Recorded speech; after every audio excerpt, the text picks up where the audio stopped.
South Africa's youth hunger for post-school education, but spaces at public higher education institutions are limited. To cite a recent example of 300,000 learners who exited school in 2024, universities could absorb approximately 200 of the 336, to be precise, thousand learners who had university passes. This is a key challenge that causes anxiety in parents, in guardians, in learners, as well as our member institutions at the beginning of every academic year.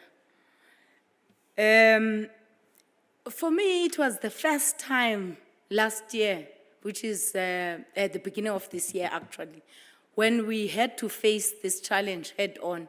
All along, there has been a question of students applying to various institutions, making it difficult to make the proper calculations.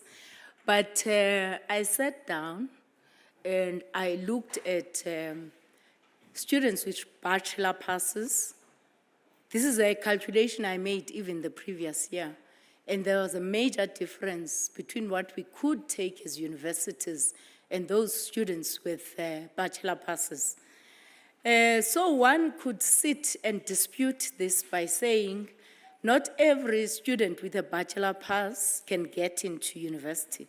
But when we have more than 120,000 students, the difference between bachelor passes and students who can be accommodated, are you telling me that 120,000 students do not qualify to get into university, yet they have bachelor passes?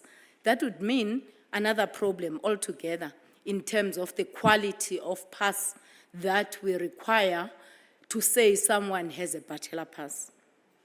So it was very much evident, to me at least, that there is a problem here.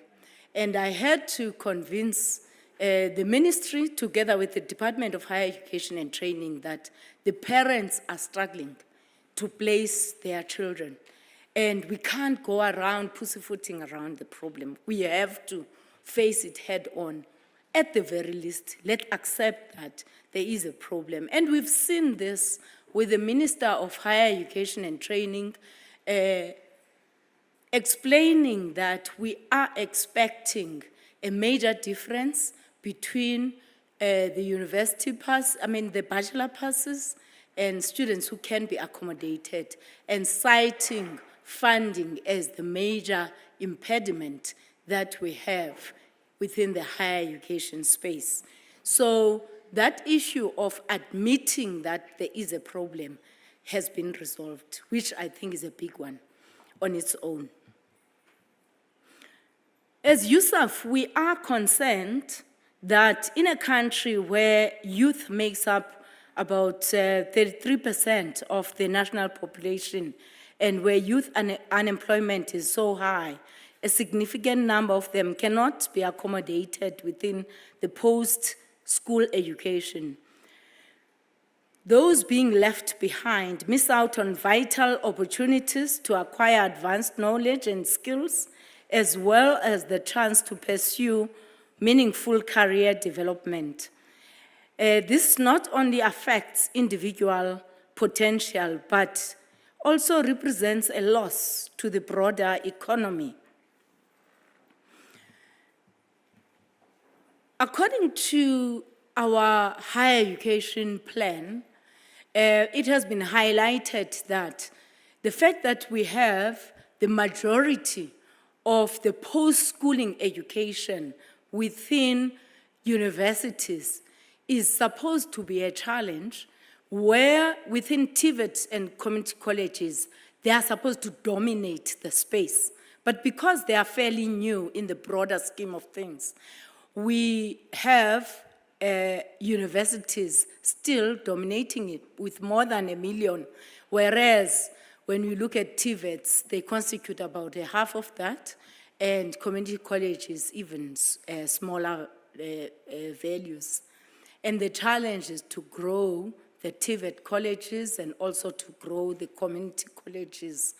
That is the challenge that we're facing, and it's called an inverted pyramid within that higher education plan. And if one looks at the shape of the post-schooling education, that's the intended proportion. But what do we do for now? Do we fold arms? Do we wait for TVET colleges to be built?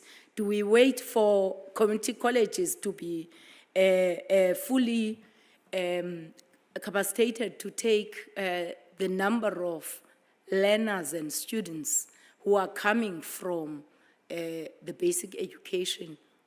What do we do now in order to deal with the kind of numbers that we are experiencing? And there's a big belief that students are keen on getting into universities rather than TVET colleges. The reality is that for some of us who have children who have diploma passes and certificate passes, they are grappling to be even admitted within the TVET colleges and the community colleges because they are a very, very small part of the post-schooling education. We're sitting with students who are not going anywhere, who are at home as we speak, from previous years, not from this year. So the ever-increasing pass rate at national senior certificate exams results in a growing number of learners qualifying for university admission each year. In a society that places greater value on university education than any form of post-schooling education, this trend intensifies pressure on institutions already operating under capacity constraint. Public universities face significant challenges, including infrastructure limitations and strict enrollment targets set in collaboration with the Department of Higher Education and Training. Compounding these issues are declining state subsidies, declining in relation to the CPI, and escalating student debt, which hinders universities from expanding their academic staff in line with increasing student numbers. While some institutions have considered expanding into distance education, current policy restricts this mode of delivery exclusively to the University of South Africa. Meanwhile, learners seeking admission to private higher education institutions must be financially independent, as state bursaries are not available to those outside the public sector. So we've always been of the view that there could perhaps be expansion of the provision of bursaries to even the private higher education institutions until we hit a snag this year where we had a shortage within public higher education institutions where for almost 6 months, more than 6 months, we had a shortage of more than 11 billion for NSFAS-funded students within the public higher education institutions, which is signifying that the kind of percentage of students as a percentage of population is quite high for us to be able to afford as a country. So that is another limitation that we have to deal with. And it has been made very, very clear this year when NSFAS failed to pay on time the services that universities had made, and there was a big delay until it was recently announced by the Minister of Higher Education and Training that the 11 billion that we have been short of will be provided by government. So recognizing the different factors contributing to the space issue, We've invited everyone who matters to explore this challenge from a policy, societal, and institutional point of view. We aim to identify practical ways to keep the school leavers engaged in meaningful skills development that assures them of participation in the economy in future. Through this first thought leadership event of Universities South Africa, we are laying a foundation for a series of similar events, each of which will be dedicated to a specific challenge facing higher education.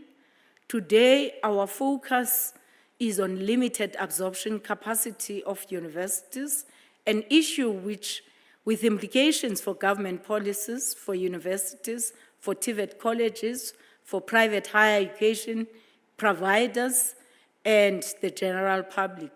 We trust our partners in media to take today's message and break it down into chewable narratives for a solid understanding of especially parents, guardians of youngsters in their final year of basic schooling. For us, this is important. To be busy with media at the beginning of the year doesn't assist.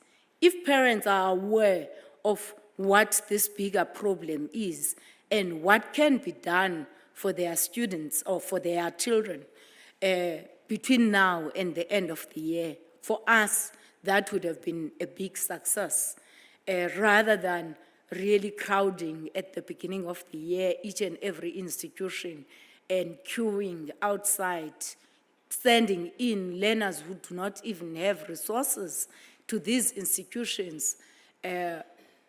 This would have been a big success if parents are aware and they are aware of the fact that I'm not releasing my child without money, without an acceptance letter, without a clarity of where they are going to be accommodated to a university because of these challenges, unless I can find someone within that town, within that area, to ensure that my daughter or my son is safe.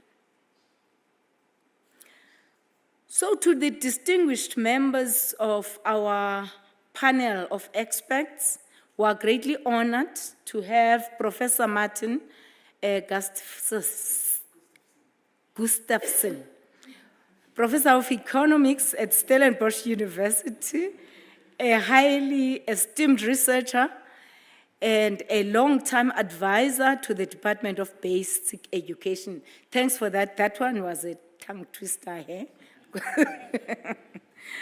We thank Dr. Dennis Webstock, the Senior Director, Institutional Planning, Evaluation and Monitoring at the University of Johannesburg, for juggling her preset commitments for this day to accommodate this engagement. We appreciate Dr. Mamuchita George Motapa, who made time in his packed diary as principal of Sedibeng TVET College to attend this engagement in person. Thank you very much, Doctor. Thank you for being here, Dr. Karin Stolz-Eben, as a member of the board of South African Private Higher Education, representing the private higher education providers. This means a lot to us. Our organizations complement each other in higher education provisioning. There's a place for both public and private education providers in South Africa.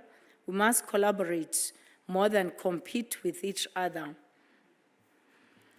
Finally, Professor Andre Roux, Associate Professor and Principal Lecturer in Economics and Program Head for the Postgraduate Diploma in Future Studies at Stellenbosch University, Stellenbosch Business School.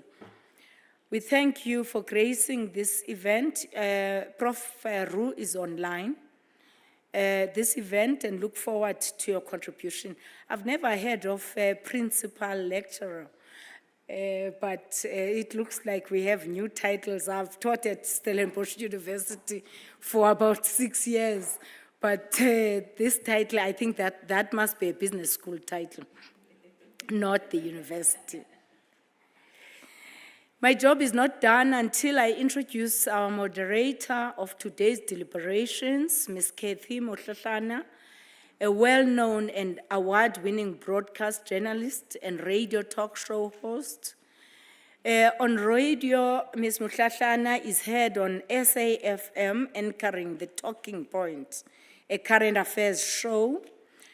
The show recently won the 2022 National Radio Award for the Best Public Broadcasting Service Daytime Show. Ms. Motlatlana has also previously won the National Press Club Radio Journalist of the Year. Kathy, as she is popularly known, is a sought-after moderator, an MC, facilitator. She became a regular on South Africa's corporate stages and online event platforms.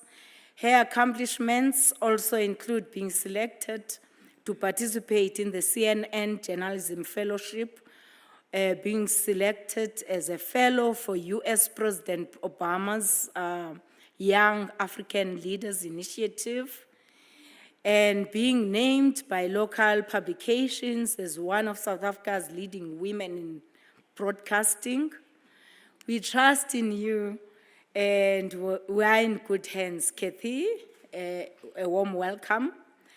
On that note, I welcome all of you, colleagues, distinguished guests from all our participating institutions, independent organizations operating in higher education.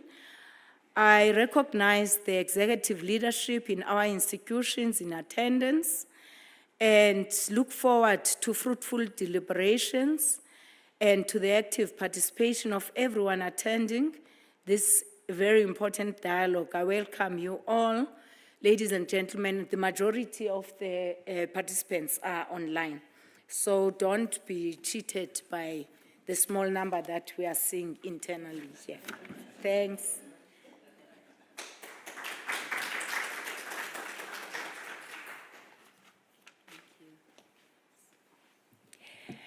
Thank you so much for that very warm welcome, Dr. Matutu. A very good morning to all of you. My name is Kathy Motlatlana, and you've read more than they usually do. They usually just do the first line. So as I was getting up, I was hoping it was going to make you, shorten that bio, but I appreciate it nonetheless. My name is Kathy Motlatlana, and I'm really privileged to be moderating this conversation this morning. I think it's an important conversation for us to be having when we look at the state of our country, in particular the state of young people in our country.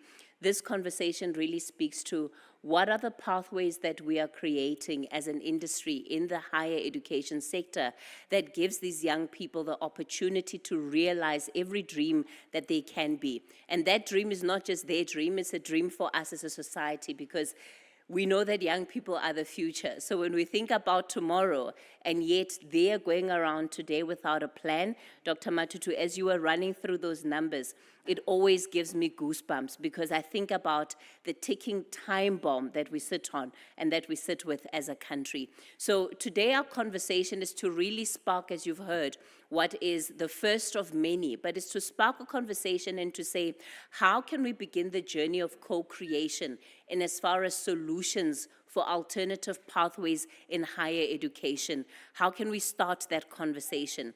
The hope is that by the end of today, there will be, even if it's not a long list, ladies and gentlemen, but that there will be at least clear outcomes in as far as recommendations for what it is that the sector can be doing, that the sector needs to be doing in order to really be true to this idea of rethinking what post-school pathways look like, to ensure that we do have more young people that are entering the workplace, that are able to enter the marketplace and really create a livelihood for themselves. Without wasting any further time, I'm going to invite onto stage somebody who's going to be opening the floor for us as our first speaker. He's a professor in economics at Stellenbosch University, an advisor to the Department of Basic Education, Professor Martin Gustafsson. He's built a solid track record of basic education research, publishing widely on education pathways for young school leavers. Some of that is work reflected in the report, Education and Skills for the Economy, and links to labor markets in South Africa, which Professor Gustafsson co-authored with two other scholars in a project commissioned by the National Planning Commission in 2020.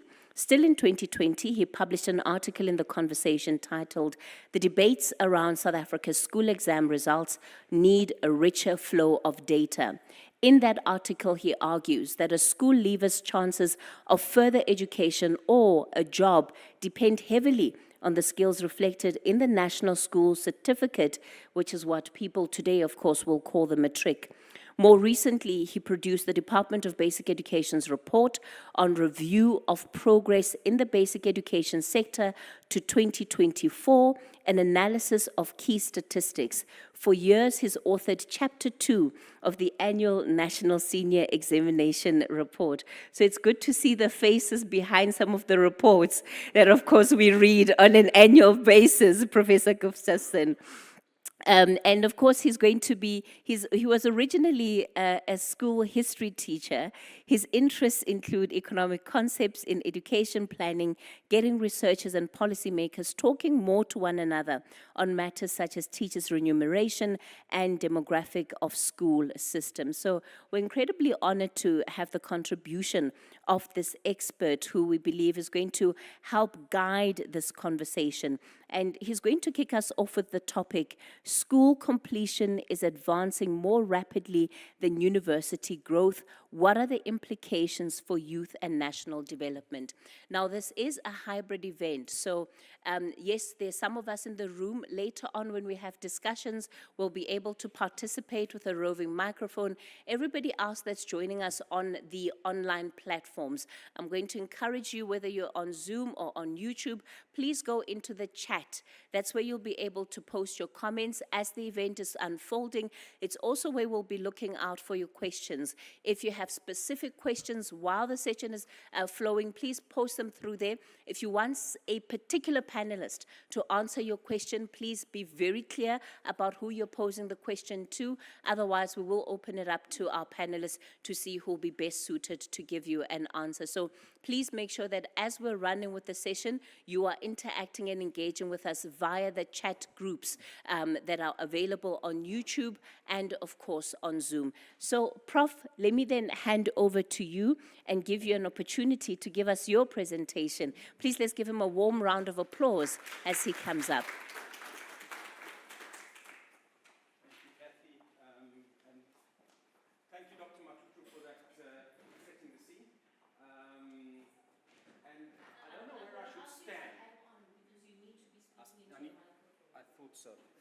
Okay.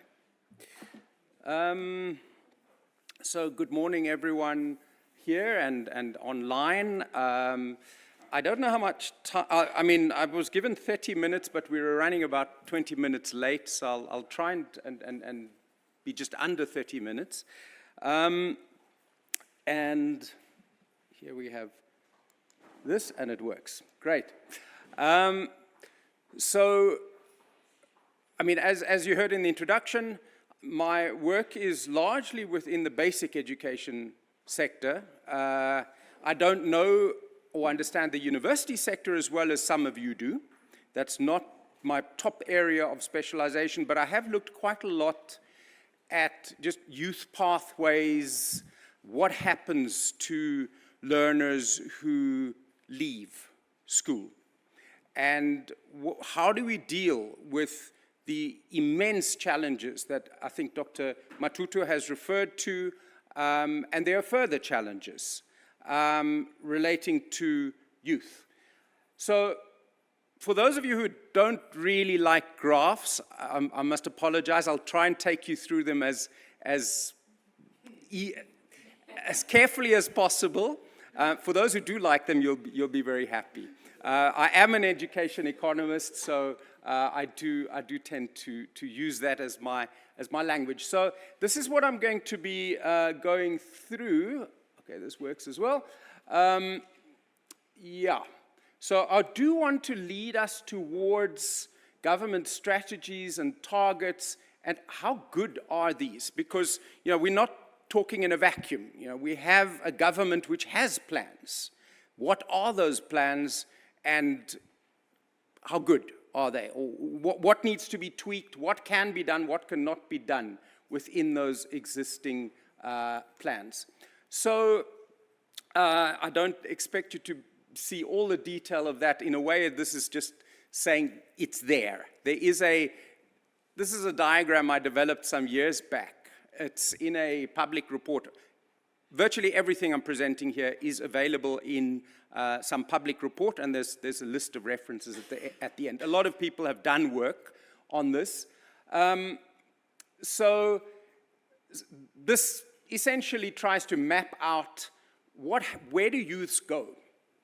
And the thickness of these pipes indicates how many young people move through the schooling system, into universities, into TVET colleges, and finally into the labor market. And what are some of the gender dynamics around that? The key thing that I want to highlight here is, yes, I mean, as Dr. Matutu mentioned, we have far more people qualifying for university than actually entering university.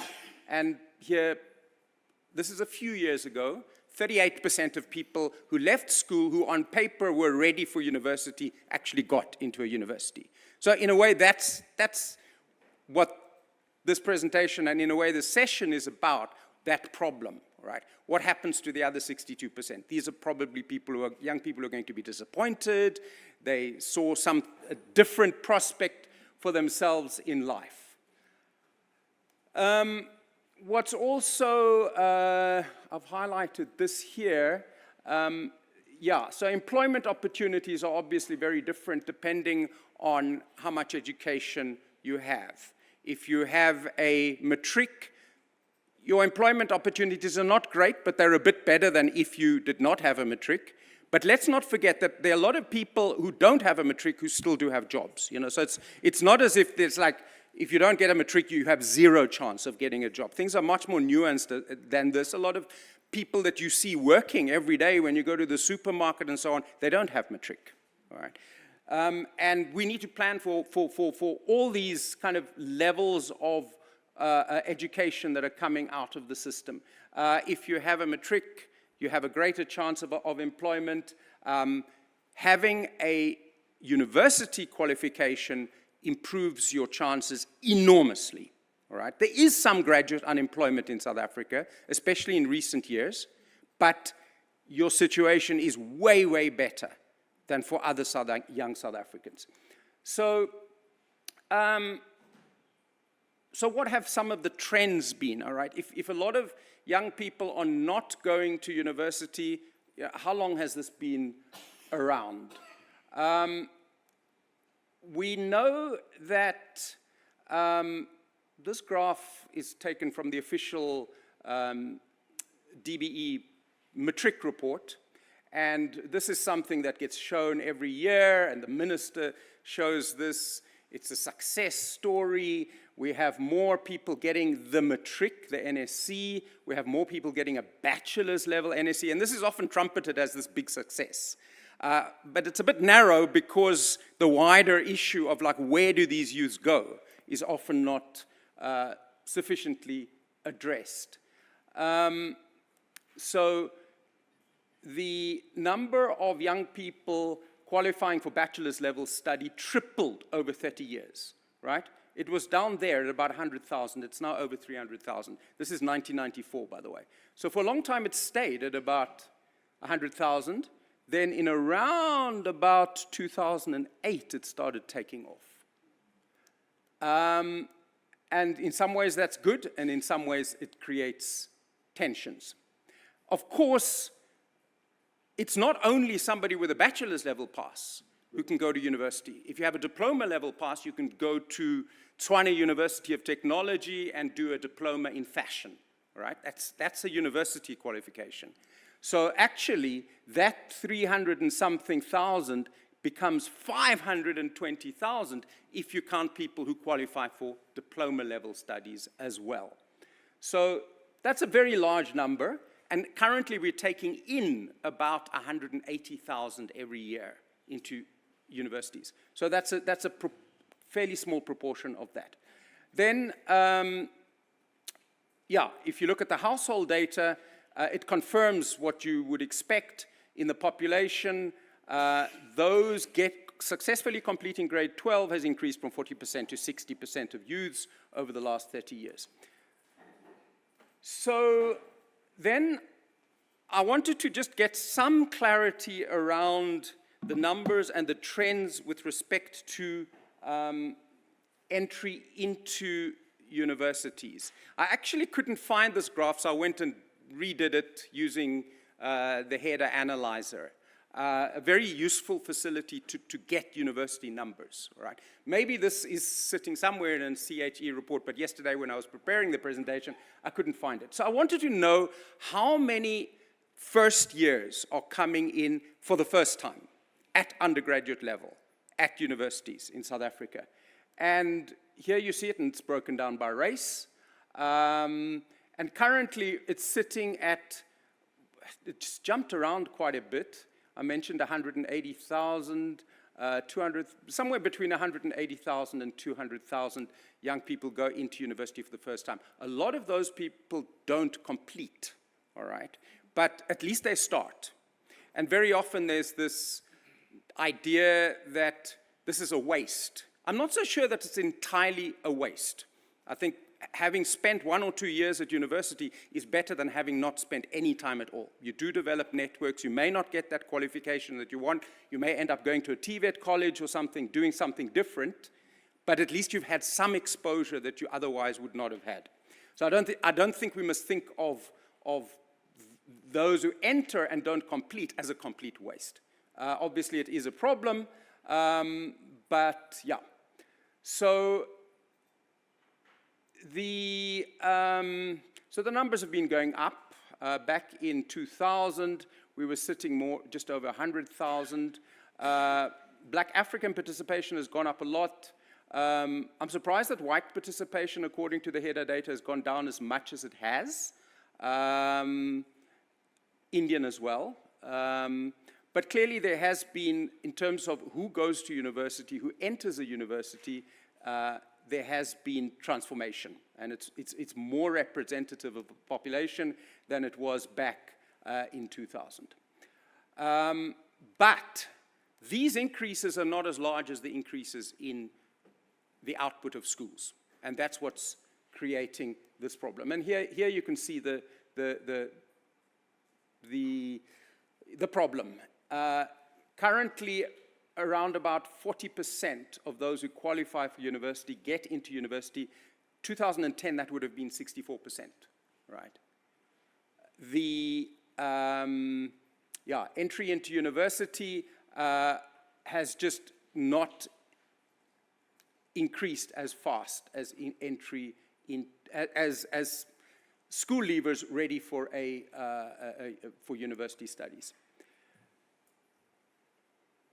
But now there are some nuances in the university numbers that I think we need to take into account. This is from an article or from a paper that some UCT analysts came out with recently. By the way, these little red numbers are references to the slide with the sources. So this is available online. And I think what is quite sobering is looking at the percentage of young people, defined here as young people 25 to 35, who have a university qualification. The percentage for whites has gone up. For Indians, it's gone up. It's gone up a bit for Black African and colored, but not a lot. So Black African and colored youths with a university qualification is actually lower than you would expect. I was surprised when I saw this, because DHET is kind of presenting these numbers about growth in the university sector. And we saw that the number of first-year students has been going up at university. So how on earth is it possible that the numbers of young people in the population with a university qualification is not going up? Some of the answer lies in the next slide, and that is that a lot of South Africans get their first university qualification quite late in life. It's very different to many other countries. A lot of people in their 30s and 40s are getting a qualification for the first time. Often that's through UNISA. And I think that partly explains why you've seen increases in the participation at universities, which are not reflected as one might expect in young people with a university qualification. Other things, of course, we need to focus on so if we want universities to expand, to take in more young people, to give more young people opportunities, but importantly also to grow the economy. Because let's not forget that getting more young people into university is not just about their jobs. It's about the economy and the knock-on effects on the entire economy, and that for every university graduate we produce, we're producing more than one extra job. We're producing a lot of other jobs in an economy which is still quite skills constrained. The public sector and the private sector struggle to find people. I mean, in the Department of Basic Education, we see this. We want to appoint statisticians, we want to appoint financial analysts. We have lots of people applying, but very often the department takes the decision, no, none of these people are ready. All right? So this is not a myth that we have a skills-constrained economy, and that's a key reason why we need to expand post-school education. But so this bottom part of the slide looks at the spending aspect. So, I mean, you would know that spending per university student has risen substantially, especially after the Fees Must Fall movement. A lot of it has gone into NSFAS. NSFAS, of course, struggles to keep up with the demand, but essentially it's become quite a lot more costly for the state to fund every university student, all right? Now, in many ways, that's a good thing, because now university students are not struggling financially. But it also means that there's fewer students across whom one can spread the money. And the World Bank came up with this report a few years ago, which has a bit of a kind of a naughty title called Tertiary Education Enrollments Must Rise. It's kind of a play on Fees Must Fall. So basically their message is, be a bit careful about how you spend, because if you spend too much on every student, your budget isn't going to allow you to expand the university sector. So that's an important balancing act we need to keep in mind. Let me just watch the time. So where do we stand internationally? Our schooling sector and our post-school sector look very different in an international comparison. The schooling sector, in many ways, looks quite good. The post-school sector does not look good. Now, despite the narrative of a school dropout crisis, and a lot of my time at the Department of Basic Education involves responding to journalists and parliamentarians who say, but what are you doing about the dropout crisis? All right. I mean, that's a bit separate from what we are concerned about here today, but it's a huge thing in the schooling sector. A lot of people are saying, why are not more young people getting to grade 12? Why are so many falling out? Now, the response we have in the Department of Basic Education is, in parts, we say, look, participation levels in South Africa are exceptionally high in school, right? This is by age, and the red curve is South Africa. So even at age 20, 21, 22, this is schools, not post-school education, only schools. Youths in South Africa have about the best opportunity of any place in the world to have access. Quality is perhaps a different question, but they have access. So that's certainly not a problem. It's not as if we are kind of pushing a lot of young people out of school. When it comes to successful completion of grade 12 or of upper secondary, we're about kind of, that's where South Africa is now. So this is a line. Richer countries clearly have more successful completion of secondary, poorer countries have lower. We're about on the line. So we have very high participation. We have about average completion. But why do we have high participation and average completion? Why isn't our completion then above average? Repetition. So a lot of this participation is about people repeating at high levels. I mean, the repetition in grade 10, for example, is 30%. 30% of learners in grade 10 at any point in time are repeating that grade. So that explains the kind of the apparent contradiction between these two things. But we don't have a dropout crisis in the sense that this is what we have is quite normal for a developing country. You know, I would say if you want to look at a crisis in South Africa, look at youth unemployment, because the crisis is youth unemployment, not necessarily dropping out. They are dropping out. There's this level of dropping out in Brazil, even China. A lot of young people don't complete secondary schooling. But that's kind of an aside because we're more concerned with the interface between schools and post-school. And for that, we need to look at quality. And I'll get more and more into quality. So if we want to talk about quality, it's widely acknowledged, it's in the National Development Plan that we have a quality problem in the schooling sector. And that then influences what can happen at the post-school level.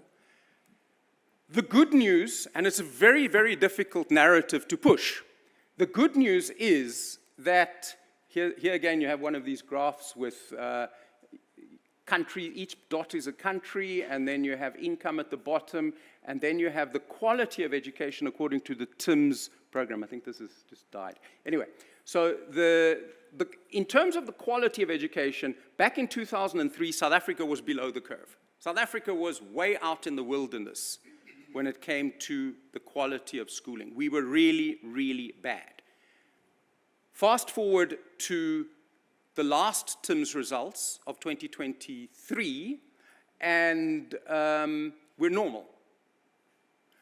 And this has happened gradually. We've seen every time there's been a TIMS assessment. By the way, TIMS is this international assessment that tests lower secondary mathematics. It's a very, very good reflection of how well a country does in terms of the quality of its schooling. Our quality has improved. It's not great, but it's on a par with Brazil. All right? And Brazil's not great either, but at least we're not exceptionally bad. We're kind of where we should be. And that means that it's a bit easier for post-school institutions. And I know post-school institutions do often complain about quality, but part of that is because as you're expanding, you're obviously taking in more learners who have a difficult background, and that doesn't necessarily mean that the average in the schooling system is getting worse. In fact, there's very clear data that it has improved. That Spark and Sustain is a McKinsey report that came out last year, which talks about South Africa, Peru, and Morocco as being three particularly interesting developing countries because no other developing countries have improved the quality of their schooling over the last 20 years as much as we have, those three countries. It's a very difficult narrative to sell because we're quite stuck in like a lot of pessimism in South Africa because a lot of our indicators are awful. You know, our GDP growth, our unemployment, those figures are not good. But in education, there have been some positive developments. So now moving to higher education. The DHET has this really excellent labor market intelligence report that came out a couple of years back that compared South Africa's participation at university and outputs from universities to other countries. we are, there you see South Africa way below Mexico, way below Brazil. It's not a difficult argument to make that not just from the perspective of the opportunities of individual youths, but from the perspective of the development of the country, we have to grow our university sector because we're a modern, relatively modern economy and we need the skills that universities produce. And here, this is from another report, the bottom right. This, you can see the green curve is South Africa and it kind of slopes up this way and older people are on the left. The probability of having a university qualification are considerably higher if you're an older South African, 30, 40, than if you're a younger South African. And it's not because we were producing more qualifications before, it's because South Africans get qualifications quite late in life. And I think that's something that we haven't looked at carefully enough. I don't think CHE, for example, is looking at that as a problem. All right, because it does mean that the skills that you acquire, you can only use now for another 20 years, before you retire. You want people to acquire those skills quite young, quite early in life.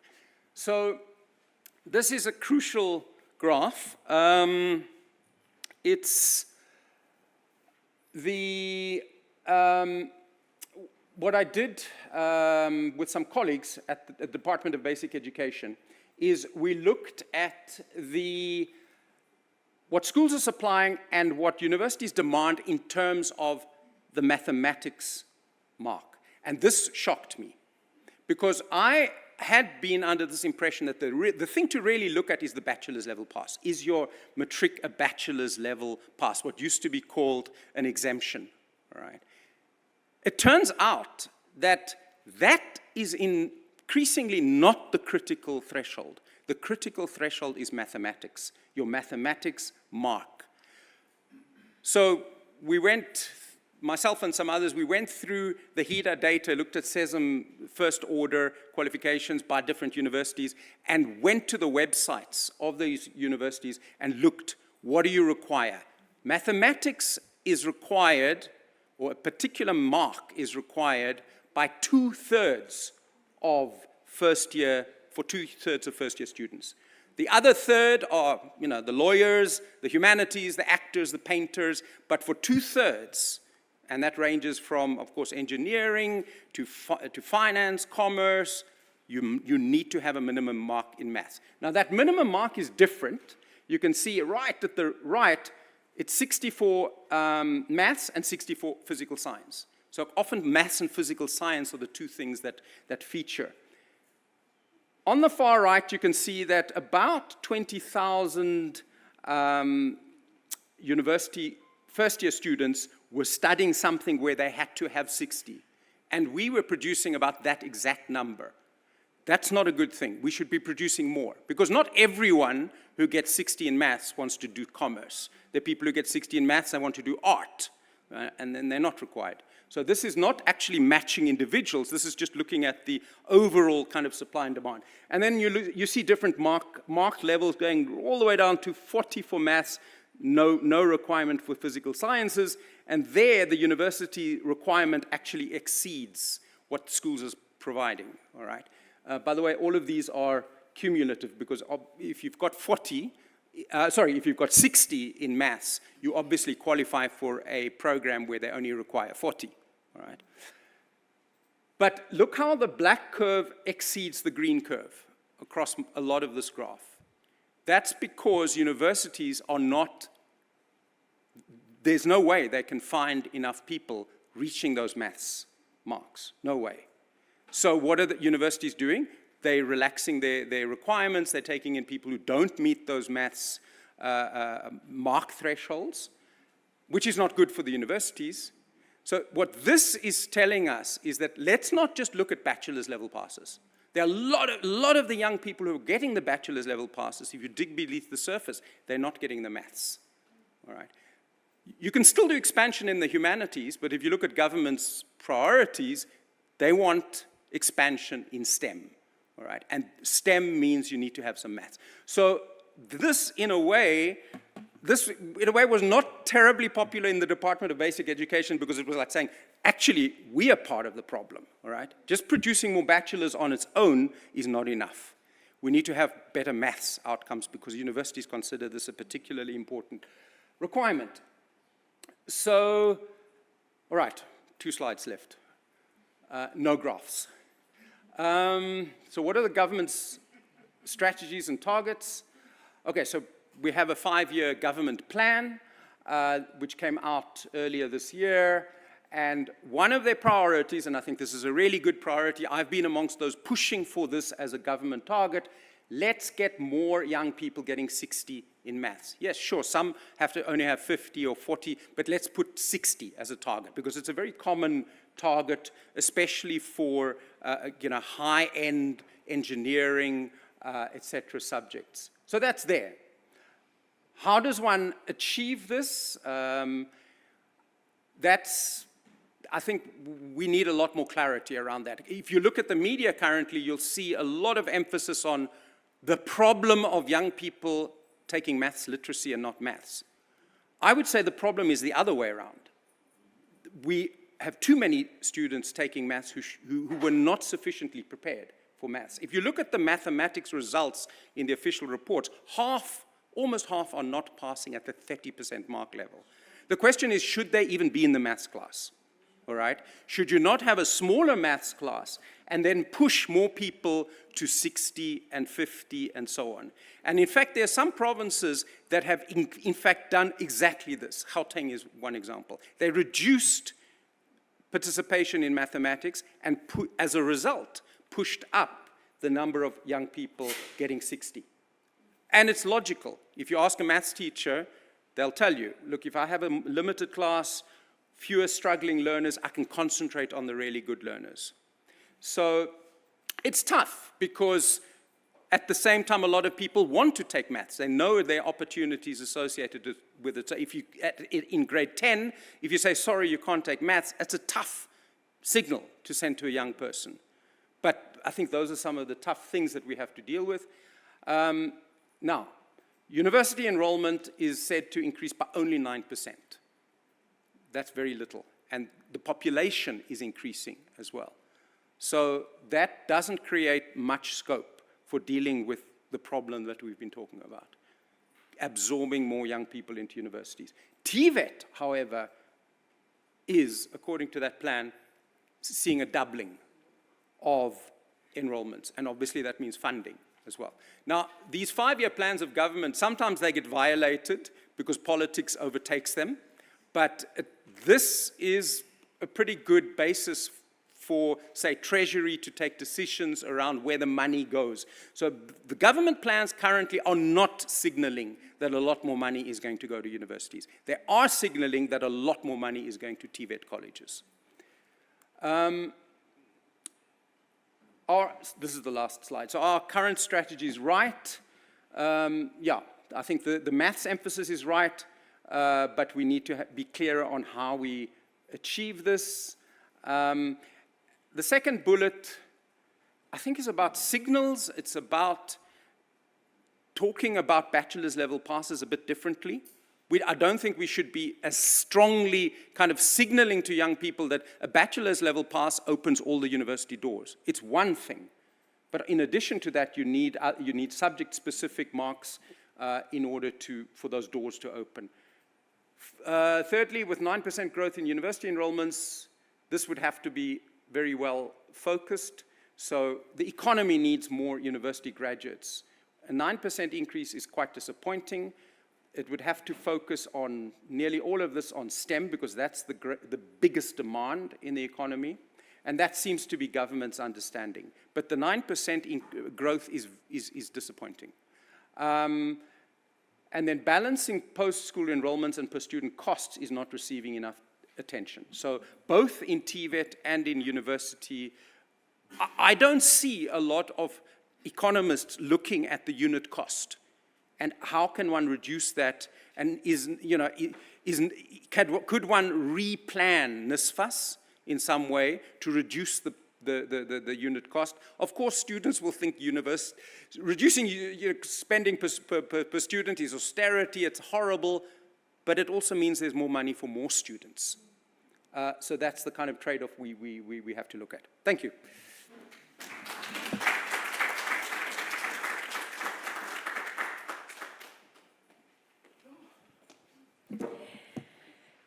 Thank you so much, Professor Gustafsson, for that very comprehensive breakdown. I think you gave us the good, the bad, and the in-between, you know. We were not sure how we're feeling quite after that presentation. At least you didn't leave us completely on the floor, you know. You gave us glimmers of hope too. And I think that there'll be important things that we pick up on in our discussion with you shortly. So to then move on to our next speaker without wasting any further time, Dr. Denise Webstock is the Senior Director, Institutional Planning, Evaluation and Monitoring at the University of Johannesburg. Her responsibilities include the university's strategic and performance plans, enrollment planning, institutional research, amongst others. She's previously worked as Director of Monitoring and Evaluation at the Council on Higher Education in South Africa, and she was responsible for the CHE's higher education research publications. And she this morning is going to be talking us through the complexities of universities' institutional and enrollment planning and the policy constraints that hinder public universities from leveraging distance learning. I guess really building on the foundation that Professor Gustafsson has given. Please let's give her a warm round of applause as she comes up.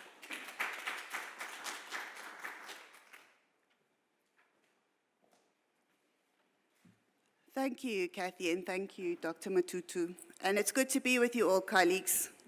I'm not sure if I'm going to continue with too much good. There's a fair bit of bad, and I suppose there's also a fair amount of ugly as well, unfortunately. But that's the reality of the situation. So I've been asked to talk about the complexities of institutions' enrollment planning and explain to you something about that. And the constraints that are hindering public universities from leveraging distance learning. And my suspicion is that the thought behind that was, why don't the universities just go and do a whole lot of distance education and solve the access problem? I think that is what is behind it. So colleagues, I'm going to start, I work with data every day, but here I'm doing big picture stuff. So thinking back to the post-school space and the very exciting policy years of 1994, when we were going to solve all the problems. There was transformation. We were going to pull together a fragmented system. We were going to grow the system. We were going to offer education that was really important to get our economy going, etc. And one of the things that stays with me, and Dr. Matutu mentioned it, was the inverted pyramid. Now, colleagues, this is going back a bit now. What did our picture look like in the post-school space? Those numbers might not be quite accurate, depends what you put into them. But we had what we call this inverted pyramid. As a country, we're producing far more university enrollment or university headcounts relative to further education and community-based education. And you'll know, I think it's commonly understood, that the engine of any developing society is actually that middle one. It's really, we know that for every professional engineer, for instance, you need 100 engineering technicians. But do we have those? So with great enthusiasm, we embarked on the National Development Plan, and we tried to change that picture somewhat in our aspirations and have the righted pyramid. And we wanted to get to, by 2030, universities at 1.6 million, TVETs at 2.5 million, and CBEs at 1 million. So that was the aspiration. I'm not quite sure where those numbers came from or whether they were realistic or feasible, but that was the picture that we wanted to get to. Where were we, however, in 2023? A much bigger pyramid. We have to give ourselves kudos for having increased university enrollments by 150%, etc. The TVETs hugely, but the shape is still the same. So we still have universities currently at 1.3 million enrollments. You will see there that 371,000 odd of those are distance. Okay, so those are at UNISA. So you cut that down to what's in contact. We have seen the private sector come on board, and I'm glad Karen's here to talk to that. We're at 200 and, what is it, can't quite see, 86,000 odd students in the private sector. I think I'm correct in that. And community-based education has grown as well. But the picture, the shape, is still unfortunately the same. So I just want to explain something about the complexities of enrollment in universities, and I apologize to those of you who were at the DHET DBE USAF workshop recently, because some of these slides are the same, but I am going beyond that. So from a university perspective, now I have universities and a UJ hat on at the same time. You can never get rid of your UJ hat, honestly. So the intention from enrollment, and we didn't always have enrollment, this was a new thing that was brought in some 20 years back, was to manage the size and shape of the university sector. You can't just work on your budget from last year and add 10%, not going to work. The idea was to make sure that we had a system that funded students equally at all different institutions and according to what they were studying. So there was enrollment planning, and it was very much related to government budgetary considerations. What can we afford to do? So we don't have runaway institutions just enrolling students who could not be subsidized. So of course we negotiate plans with the DHET for 5 to 6 years at a time. We have just last year put in our plans for 2026 to 2030. So that's where we are right now. And now it's quite a detailed operation, colleagues. It's not just UJ, you can have 55,000 students. No, we have to plan not only the overall headcount that we can accommodate, but first-time entry students, because that's where your system grows, because that obviously will continue year on year. We have to look at the knowledge fields. Do we want to go more into SET that we've just been talking about? We're looking at the qualification types. Are we still offering diplomas for those who don't have the maths, etc.? We're looking at our undergrad, postgrad ratio, all of that, international students, so all of that has to be planned. So the number and your mix of students determines what we call the teaching input subsidy, the teaching input units. Not every student is subsidized to the same extent. Depends on the load they're carrying, depends on the qualification they're doing, the year that they're in, etc. And this is really important to get right. And I suspect my DVC academic is on the line, and I know this is something that concerns her greatly. We have to get that right so that we secure our income, because that is about 60% of most universities' income. And we live in fear, colleagues, of the department's corrective measures, because if we are 2 or 3% out of what we planned, our subsidy will be penalized. So we worry about that. That's one of the things that keeps us awake at night. Now, that means we have to plan well ahead. We can't suddenly deviate and say, okay, let's go and change our qualification mix to offer a whole lot of distance, or let's see that we want to move to SET or whatever, because we are essentially locked in for a 5-year period. As I said, we handed us in last year to 2030. Not much we can do now, that's where we are. First-time entry students is really very important. That's a metric that the department watches very carefully, because as I said, that means they are locked into, if we have taken students and you're morally obliged to continue to fund them once they are in the system, but that has implications for the department's budget and obviously also for NSFAS. So if we suddenly increased our intake, NSFAS would not be able to cope. So there is that. So we have to, it's very difficult to shift an enrollment mix. It's taken us at UJ maybe 10 years to shift our undergrad, postgrad balance to where we want it to be by gradually doing it each year, long-term planning. And we know, Prof. Gustafsson talked about a 9% growth. I doubt whether that will even be possible, quite honestly. We haven't got the final outcomes of our current enrollment plans, but we know that the DHET is constrained. They cannot go and go to Treasury and say, we need much more in our MTEF. And a lot of the money is going towards NSFAS. If you look at the graphs at what goes towards NSFAS and what goes towards the university, the lines have crossed, actually. It's going far more towards NSFAS, well, towards NSFAS now. Now, colleagues, when we are planning, we need to keep both access and quality of provision in mind. So you can't take on more students than you can comfortably accommodate. So when we do the planning, we look at what is our academic staffing.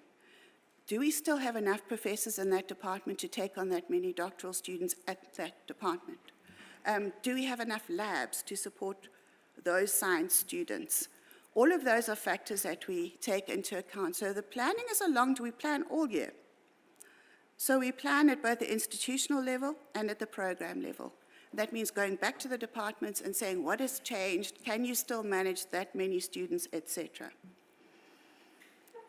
So at many universities also, this is something that's, and Prof. Gustafsson mentioned this, people don't realize what it takes to get into university. We have a system where it's matric performance only. There's no other criterion. It's not race, it's not gender, it's not anything else. It's that.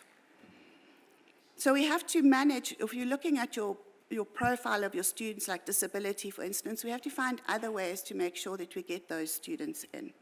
And this is a very important point, and it's what you mentioned also earlier, Prof. Gustafsson, is that every program has its own entry requirements.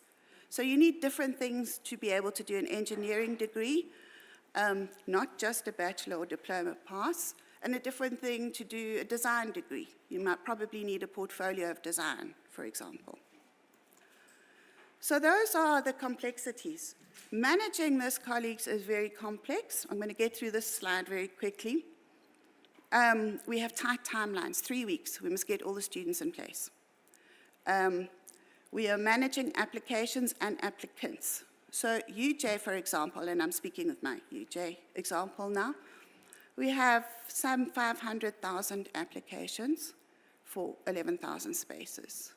Now, that's not applicants, that's applications, because they can choose 2 programs. So you might qualify for one, but not the other, okay? But you have to process all of those. Then we also have to be careful not to admit too many and give too many students false hope. But we have registration targets which are slightly bigger than the actual enrollment targets because we know some students will go to other universities. So we have to account for potential cancellations, etc. We have lots of systems to support us. We have an enrollment monitor, for instance. When the deans are registering students, this thing updates every 20 minutes so the faculty administrators can see where we are relative to every target. It's a complex business. And it's supported by lots of committees, data analysis, and so on. And of course, we're balancing many factors and trying to get all of these targets right. So that's just something about the complexities of enrollment planning. This is a UJ picture from 2025. So we had, as I said, 531,000 applications. This is the tragedy in our system, colleagues.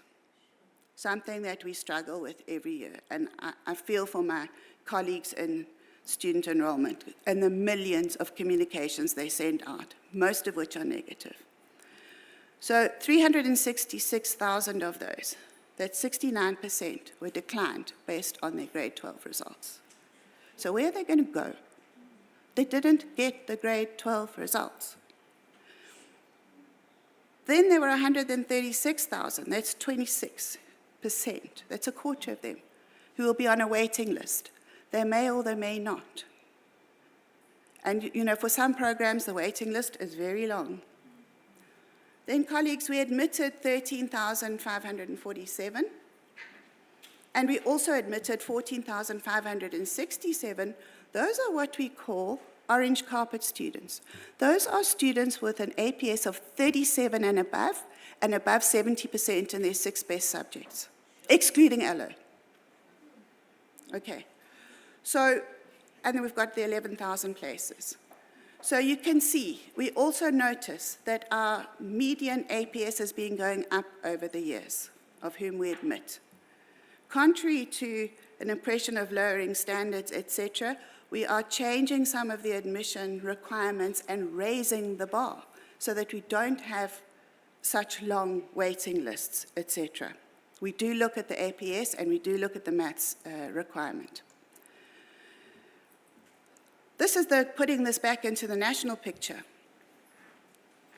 615,000 NSC passes. This comes from the DBE reports, class of 24, of whom 337,000 had bachelor passes. And of course, yes, there are also diploma passes, but that's bachelor passes, just for argument's sake. There are about 200,000 places in higher education for new entrants. You will see of that, you can see the particular universities next to that. UNISA takes in 58,000 of those 200,000. Okay, so already we have a sizable distance component in our university sector. Let's look at it differently.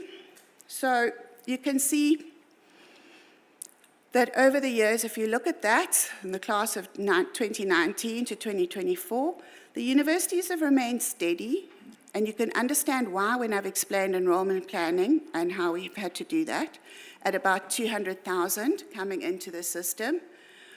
But we are seeing those with bachelor passes, just bachelor passes, forget the diplomas for the moment. We're seeing that gap widening year on year, and we're seeing the numbers, the sheer numbers coming out of school, increasing year on year. That, colleagues, is an ugly situation, I'm afraid. So, just a summary of the enrollment bit. Enrollment at universities, as I said, is very complex, it's technical. The number of applicants are growing, but capacity is not. And it is constrained by budgetary constraints, etc. Admissions are subject to academic criteria, spaces are limited. We obviously need more articulation possibilities outside of the university space. We talked earlier about if you don't complete your degree, where do you go? If you don't get in, where do you go? Are there enough possibilities out there? We know that we've worked very hard at UJ on our dropout rate, for example, and we celebrated this year because from a dropout rate of 11% in the previous year, we've gone down to 8.4. That's hard work, colleagues. That's making sure that students who are struggling with finance are helped, that they're struggling with the load are helped, that they are thinking of cancelling a module that is absolutely pivotal to their studies. They get advised not to do that. So all of that helps. So it's gone down to 8.4%, but still, it's very, very difficult. And I have to say, colleagues, enrollment is a tough time for universities. Dr. Matutu talked about the beginning of the year and the press and students who are sitting in the registrar's office because they've come up from KZN and they didn't get a place. It's heartbreaking, it's horrible, but we have to do it. Then, distance education, is this the answer? So, there are some pros. Clearly, distance education can reach more students. As I said, we already have quite a distance-heavy higher education system with UNISA. There are some very good pros in that universities are now obviously more digitally mature. The COVID pandemic got us into online learning like nothing else could have. So we transitioned in 3 weeks, had everything online, but that does not necessarily make good distance learning. That was emergency remote teaching. But I'll tell you a little bit more about that now. There are high levels of digital literacy in the population with cell phones, but there remain huge problems with access to data and devices and connectivity. So that's also a bit of a problem in the system. The cons, it's very expensive. People think generally that going into distance education is a cheaper option. It's not. Your startup costs are huge because you need to invest in all your servers and same staff. You have to pay staff the same. But also you have to provide way more student support, because this is to students who are not getting the support on campus, who don't yet know how to learn, and who need way more support. So that is very expensive. I'll talk about the bureaucratic hurdles in a minute, but we are also seeing that there are, in general, lower throughput rates in our distance offerings across the system. So that's something else that needs to be borne in mind and speaks to the need for student support. And then there's another question. What is it that we need in this country? We need practical skills, colleagues. We need people who can do stuff. Is the distance education going to help with that necessarily? Is it the right mode for what's needed is a big question. So here, colleagues, some of the bureaucratic other hurdles. Higher education programs are accredited in a particular mode for very good reason, because you require different pedagogies and different inputs into your different modes. So you can't just switch mode. However, since 2022, the CHE has recognized, has actually given us a dispensation at universities to offer in a different mode. And they've recognized contact, blended, and distance modes. However, for funding purposes, there are only two modes, distance and contact. And it's very hard to see how it could be otherwise, quite honestly. So I've talked about the enrollment plan. So if you're looking at subsidy implications, distance students carry half the subsidy, basically. So you can't suddenly change that without major financial implications.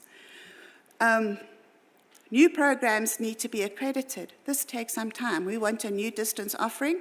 We have to go through the quality approval process through CHE, get it onto SACWA, get it onto the department. That could take a year. So it's not an overnight thing. At the moment, the CHE is doing a themed review of some of the programs that universities have changed into distance mode as following the emergency remote teaching, to see whether there is indeed quality there. And some of the outcomes of that will be quite instructive, because some of our institutions, we have a few that we have kept in distance mode because they are suitable for that. And they want to check that the quality is decent. Colleagues, we looked very much at access, who's coming into the system. But we also have to think about what happens after your qualification. So we've talked about this, youth unemployment in South Africa. This comes from the quarterly labor force survey. It's bad, colleagues. There we are at 62% for those 15 to 24 and 40% for those 25 to 30. That's in general. We mentioned that graduate unemployment is not as bad, but it's growing. It's something we have to keep our eyes on, because after all of that investment in higher education, all those blood, sweat, and tears of getting through your qualification, you want to get employed. And universities are not in the business, let me hasten to add, of producing work-ready graduates. We are in the business of education. Employers do training, other kinds of businesses do training. But there we are at 12.something percent, 12.2% of graduate unemployment across the system. So at UJ, we do surveys of our graduates. And for those who are not yet employed, most of them do eventually get employed, but it takes time. It takes longer time in humanities than, say, health sciences. But they do eventually get there. But for those who are not yet there, we ask them, what was the problem? And then some of them will say their qualification or field of study doesn't match what's in the market. So they've done something that they can't find something in their field of study. The biggest reason is that employers say, where's your experience? Where have you worked? And we also find in our surveys of undergrad students and postgrad students, if students have worked anywhere, McDonald's or whatever, while they were undergrads, they have a much higher chance of being employed. So that's a message we consistently give our students. Go do some work somewhere. Volunteer at a hospital. Do something. Because that counts as experience. And that's what employers are looking for. Sometimes it's also a skills gap, both hard skills and soft skills. So we had recently, in one of our surveys, for example, the employers were saying, your graduates are brilliant with the theoretical knowledge, and they know how to use the most advanced architectural software. But please, can they just do an Excel spreadsheet? Let's get back to some basics here. So that's kind of important as well. What else are employers looking for? We also survey some of those. Very often, the biggest word that comes out is adaptability and the soft skills and communication skills in graduates. So we're very mindful of that in the way that we construct our degrees. Experience, like I said, so they mirror what the students are saying. And as I said, practical knowledge, not just theoretical. So, where to from here? I think I'm going to throw the ball to George over there. I hope you can catch. And that is, I really think we have to go back to what we intended to do and didn't quite get to, was expand and strengthen the TVET sector. I think the policy context is conducive, and I'm talking about distance here now. I read through the 2014 and the 2017 policies on distance education from the department again in preparation for this. And they're pretty good, and there's some pretty good ideas in there. So there are lots of ideas about open education resources, about student support centers for learning, about capacity development, about work-integrated learning. But the funding is not there. That's the problem. All those ideas have been there for now a long time, but the funding is not there. So when it comes back to universities, I think that we should use distance advisedly. It's expensive. And we know that massive expansion will probably not be subsidized. We will not have subsidized students in those courses, but unless we do that gradually. We also have to consider the market. If it's distance and they're not subsidized, who can pay fees, even if they're affordable fees? We have to think about who's your market. And I don't know that that on its own would solve the access issue. That's the bad news. I think, however, though, we should be focusing our distance education offerings on shorter provision. There's lots of opportunity there. So skills courses, I talked about that missing Excel, for example. Micro-credentials, that's really short things, not months, but a couple of weeks. Can we make those stackable? Can we put all of those together and make a student who does not have a degree employable? Can we also look at those who have degrees and see what do they need to top up to get into the market? What were they missing when they found out they were trying for jobs and they were told consistently, well, you don't know how to use Excel? Can you go and do that quickly to solve that problem? For professionals who have to go into board exams, can we support them before they go into the board exam? Once they've got their degree, where's that support? There, I think, is an opportunity for distance provision. I also think it's going to be very important, and this is something that we're looking at. We've launched UJ Digital. We have about 100 programs on there. But we're looking at partnering with companies who are needing training, bespoke training. Can we train your staff on what is it that you need? We can go and put that together and offer that in distance mode. So I think those are important takeaways that we can do as universities. I don't think we can solve the access crisis on our own. And I do think that we need, in the longer term, to relook at our PQMs, that's our program and qualification mix, have our academic departments track more closely the employability of their graduates. We may need to get rid of some offerings, colleagues, but it's very hard to do that when you're locked into an enrollment plan, okay? So, but we need to say, is that particular degree resulting in very good future prospects for those students, or do we need to be doing something else? So, and that I think also probably needs to be coordinated at a national level. So colleagues, thank you for that.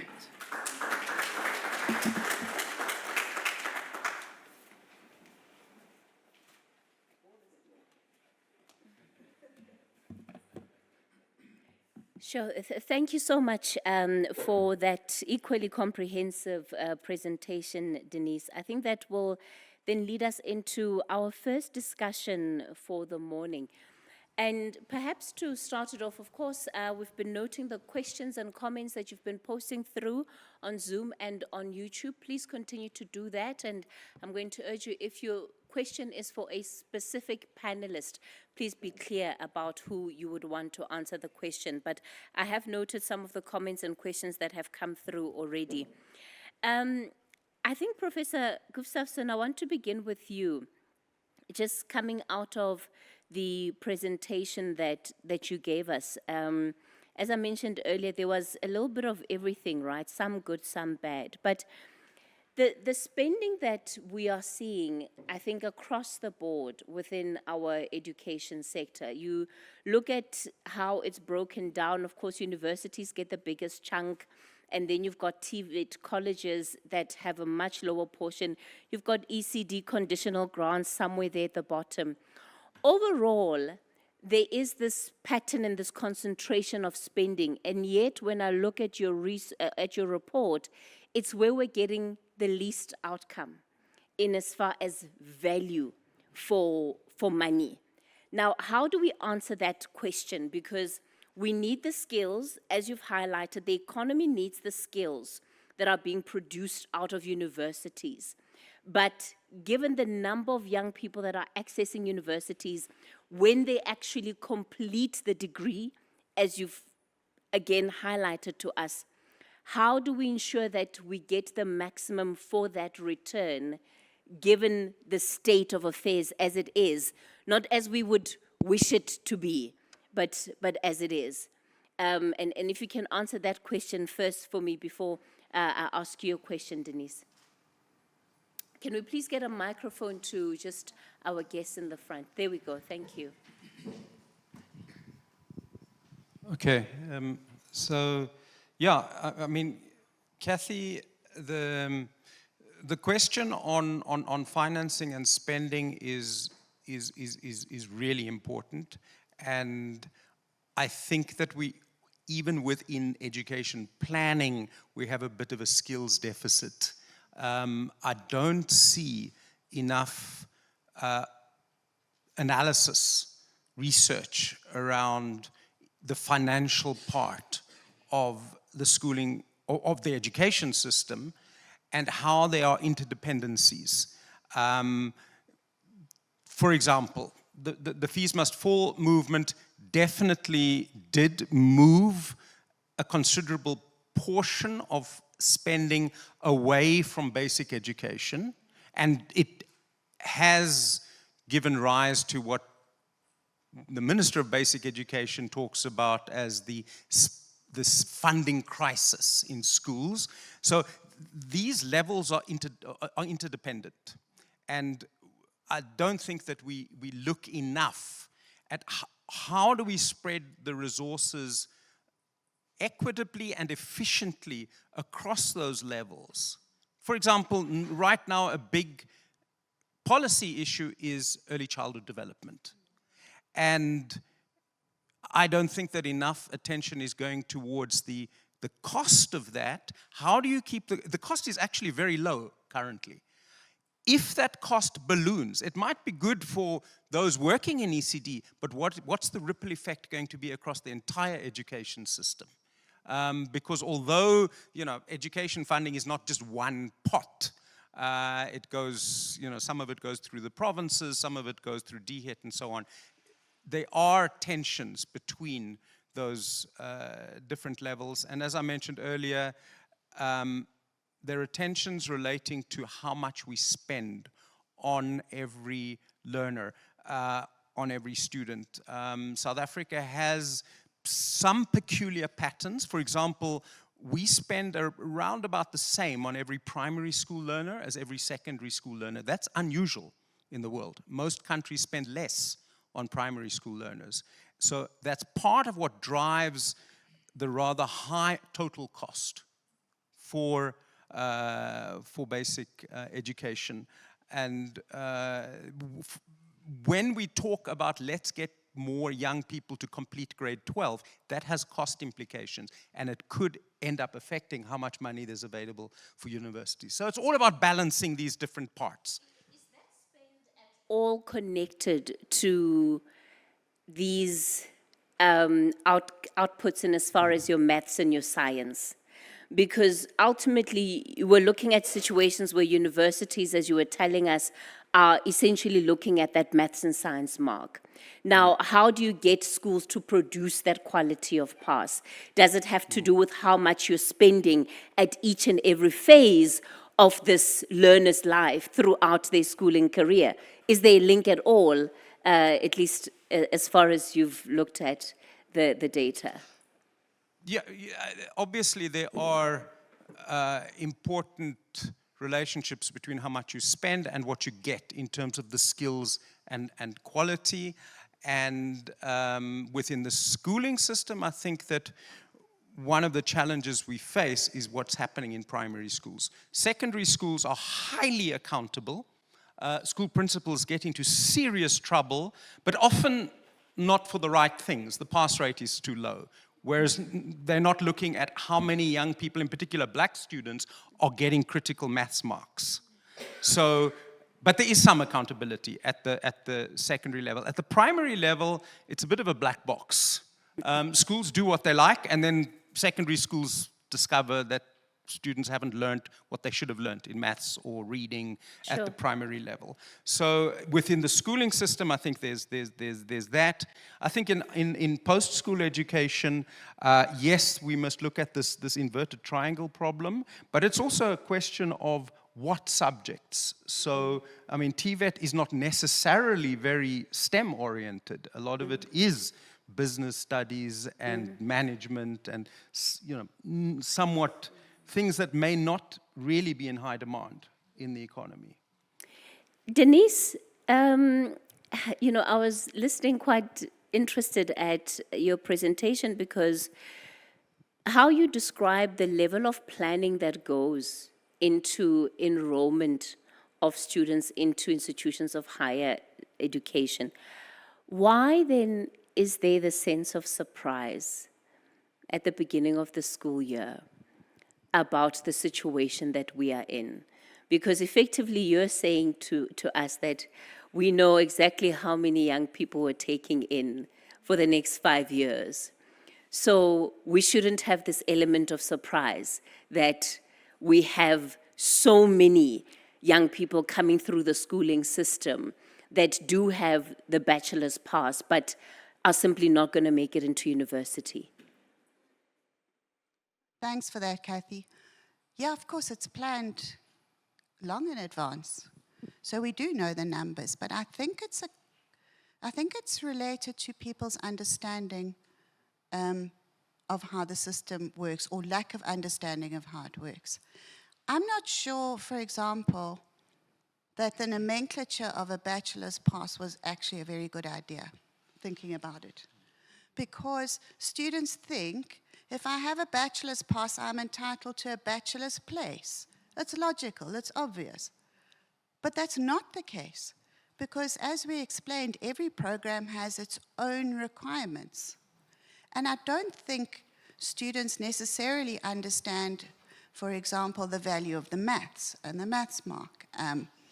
And we do see, we've just done a little study at UJ looking at what is the pool of maths students coming in. And while the numbers of school leavers are increasing, there's a shift in the maths from, and you had a different view on that, but there is a shift in schools from maths to maths literacy. We've seen the maths literacy grow. Why? Because there are perverse incentives here, colleagues. The school principals are going to get judged on their pass rates. So if you move your students into maths literacy, you're going to guarantee yourself a better pass rate. So that's part of the problem. Now, if you look at that, I know you're going to argue with me, but that's good. But if you think about it, there are 26 public universities and a number of privates. There are something like less than 200,000 students with maths. Half of those would be probably maths literacy, okay? How many is that as a pool per institution? And look at that. So you saw all of those that we declined. They didn't have maths, most of them. They didn't have maths at 60%, so they're not qualifying. Well, some of them are 60, some of them are 50. It depends on the program. It isn't always 60. And some of them say maths literacy is fine, but it depends. So it's a whole complex of things, but I do think that we have given rise to expectations that aren't able to be fulfilled. And so, of course, from an individual perspective, you think, as a school leaver, I did my best. I got that bachelor's pass. But now what? And that's why there's always a drama at the beginning of the year. People think that they're going to get their places. They'd end up, as I said, in our registrar's office saying, I moved from KZN here, I have my bachelor's pass, I should get a place, I'm entitled to it. And it's a natural expectation, but it's not the reality. Lucky Sibanda from Gracelit Rev says that despite the limited university's capacity, nearly 30% of students graduate in the minimum 3-year period, and it speaks to the need for more substantial preparation of students to transition from high school to higher education. It was quite an interesting phenomena that you also highlighted, Prof. Gustav, in as far as the amount of time it takes South Africans to actually qualify for their first qualification. What is that telling us about our society? And I guess the question would be, what does the higher education sector need to be drawing as lessons from that to also better prepare for the young people that it will take in? Because there's at least about a 10-year age gap between the first time somebody will enter university versus the time that they will qualify for or get their first qualification. How do we begin to understand deeper what is happening in between that time that can help resolve some of these questions that we're dealing with today? Another question here is from Sabelo Domo, who is with Ziba Business School. And I guess it would apply perhaps not only to Western Cape schools based on what you've just touched on, Denise, but he wants to know what are the economic and educational implications of many schools, many Western Cape township schools not offering maths and physical sciences, and pushing learners to take maths literacy instead. You touched on that, but I'd want you to expand on it a little bit further. Odwa from UWC says it's concerning that there's so many qualifications that require maths as an admission gatekeeper, yet there's little clarity on how it actually aligns with the curriculum. Is government implying that maths is the main attributor for success, even in history or law? This raises serious questions of fairness, access, and how such qualifications are accredited. And I think the last one then that I'll add to this round is around the articulation. Why is articulation from TVET to universities of technology not prioritized? Does that mean that TVETs were not designed to enable progression? How is DHET ensuring these students support through university funding? So those are collective questions that I'll put through to both Prof. Gustafsson and you, Denise. You can go first, Denise. Okay, thank you. I'm going to try to remember them. The question about schools and that I know that Prof. Gustafsson is going to argue with me about, in the Western Cape not offering maths and science. And I'll take that in conjunction with the question about the requirements for programs. I do think it's important to recognize that there are some programs that do require maths. If you're going to be an engineer, you're going to have a certain level of maths proficiency to be able to cope with it. At university level, we try to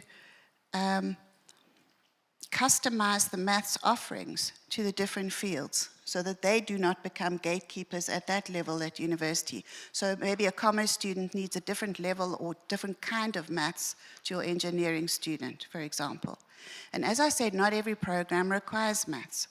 Now I've got a different hat on, a CHE accreditation hat from way back when. But when a program is accredited, one of the things the Quality Council will look at is, are those prerequisites absolutely necessary for that particular program? Explain, why do you need maths for that program? So it is something that is looked at per program and per accreditation. It's not an across-the-board thing. And if you look at the university prospectuses, every program will have its own requirements and say, well, for this one, technical maths would be okay, actually. We would particularly like technical maths for this one, rather than pure maths, for example. So you have to look at that. I don't think it's an across-the-board exclusionary thing, but it is a very good indicator.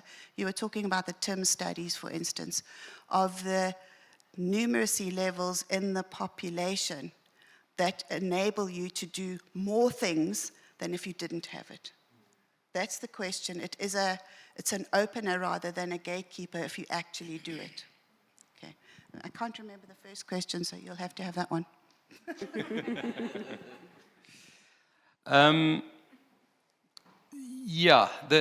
So, I mean, I would agree that there's a lot of logic in the mathematics requirements in the at university. I mean, myself and a few others systematically went through that. And it does not look illogical. I mean, you don't have to have maths to get into law and many of the humanities subjects.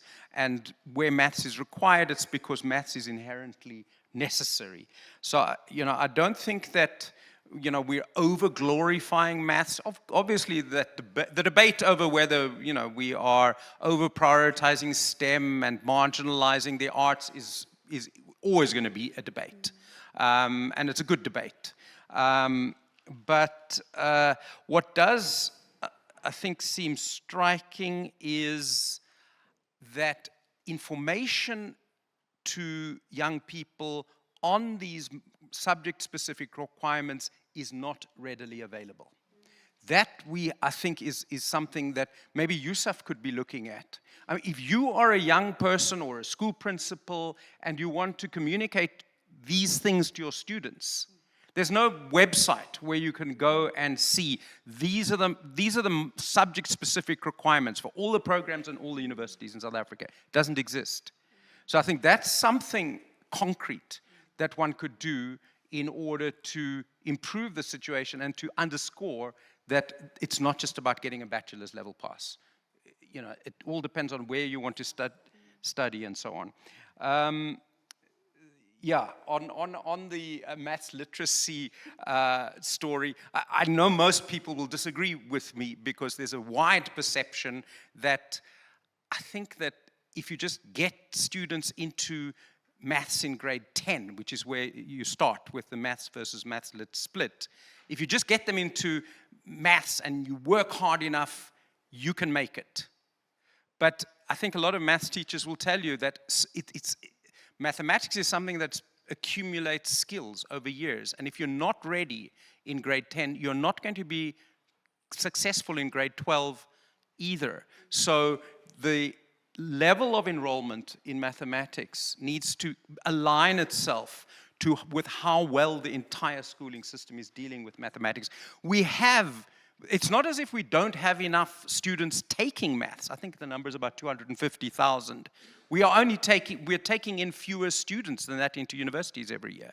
You know, so we have a large number of maths students, but almost half are failing at 30%. Sure. And the question is, should they even be in the maths class? And I think that the message that we must get more young people into maths, drop maths literacy, I think can actually be harmful. Because I think it could worsen the number of young people who reach the 60, 50, 40 levels. So we have to be very, very careful. And I think a lot of school principals, they're quite sensible. They understand the risk. But I think sometimes planners, provincial planners, they don't understand these risks. And they can push through things that might actually do more harm than good. And then finally, on the issue around delays in acquiring qualifications in South Africa, I think there's not enough work on this. I've looked a little bit at it. I don't think there are a lot of people, maybe that's something that USAF could try and promote as a research topic. I think a lot relates to distance education. And I don't think we should automatically say that things are a disaster in South Africa. Grade repetition doesn't look good. However, we know from the data that some grade repetition is really good.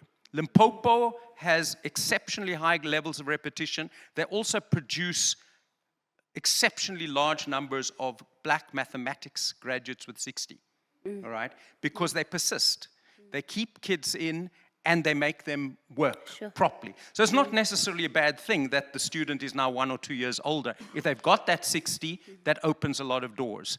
Similarly, I mean, getting university qualifications late in life, maybe not ideal, but it surely must create opportunities for people at that point in life. Okay. So I don't think one should kind of throw any, baby out with the bathwater. All right. Thanks. Thank you. Thank you both for that contribution. Please, let's give them a round of applause. I'm seeing some hands in the room. Okay, I'll take just one. I'm under pressure now because we're a little bit behind schedule with time. Just from you, sir. Oh, yeah, thanks. I'm Tsibanen Tlatlapa, I'm from Wits University. This question around maths, I've encountered it again previously, and it has just been highlighted here. And we're looking at it when I was at the advisory board of the University of Pretoria for the engineering. And we're looking at the number of people that are leaving high school with maths, noting that as a faculty of engineering, we compete for those with those in health sciences, in science, in economics, and the accounting, that the numbers were not enough, right? And I think this calls for an acknowledgement of maths as a language of science and technology. And if we take it from that particular perspective, that you need to give the person the language that they will use to understand that. Without that language, you wouldn't understand those particular areas.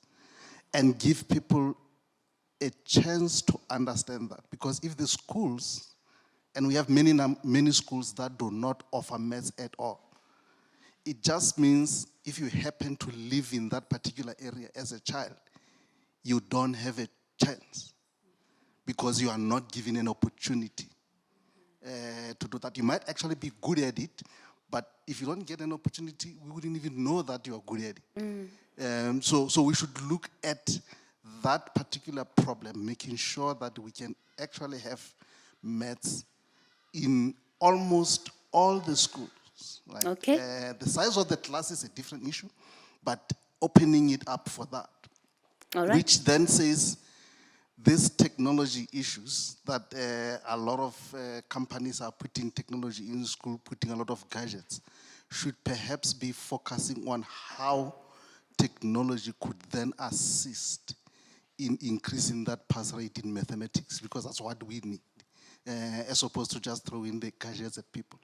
All right. Thanks for that contribution, sir. We're going to leave it there for this session.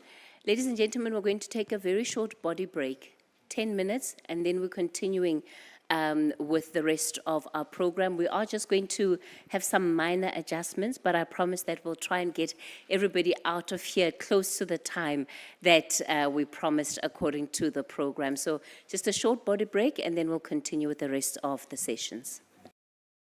All right, thank you all for coming back so timeously so that we're able to continue with our program without any further delays. To advance us then into the next segment, I'm going to invite onto stage Dr. Mamuchide Mutabo. Now, our government publishes a lot, and I think already so far this morning we've heard a lot about the role of TVET colleges and how they can render our young people employable. Available information links the most in-demand skills to vocational education and training available at TVETs. It informs youth about NSFA's bursary opportunities and has showcased TVET performers benefiting from exchange opportunities at partner institutions outside South Africa. However, there's still a lot that the general public can learn about TVET college education. And I think one of the big challenges that we have in our country around TVETs is that for whatever reason, they just have such a bad rep, right? They have a very bad reputation. And it's not necessarily because they are overwhelmingly underperforming, but there's just a negative perception that has emerged within the narrative of our society around TVET colleges. And the question often is, who then is going to assist us in helping to get a better understanding of TVET colleges than a leader in the system who can speak authoritatively about how these institutions are a solution to youth unemployment in South Africa. Dr. Mutabo has served as the principal of Sedibeng TVET College since 2018, bringing over 26 years of dedicated service to the institution. Before he was appointed principal, he held several leadership and academic roles within that particular college. From lecturer to later senior lecturer positions, he rose through the ranks to become a head of department, campus manager, deputy principal for corporate services, before becoming the principal. The steady progression bears testament to his extensive institutional knowledge and strong leadership capabilities.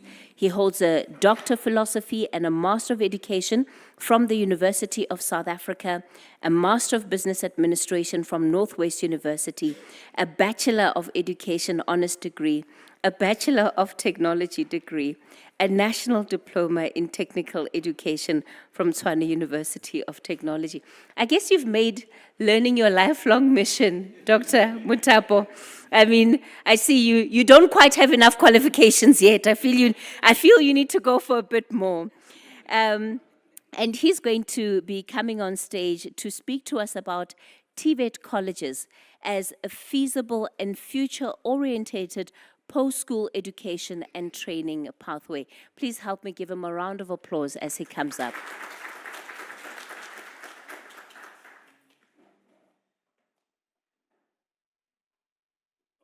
Okay. Thank you so much, Kathy. That was quite a mouthful, and I said, is that me that they're talking about?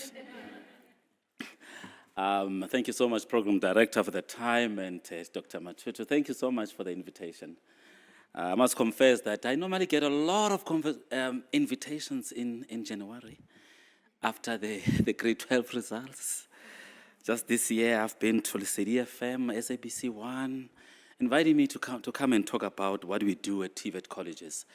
Not only that I am from Sedibeng TVET College as a principal, I represent SAPCO today, South African Public College Organization.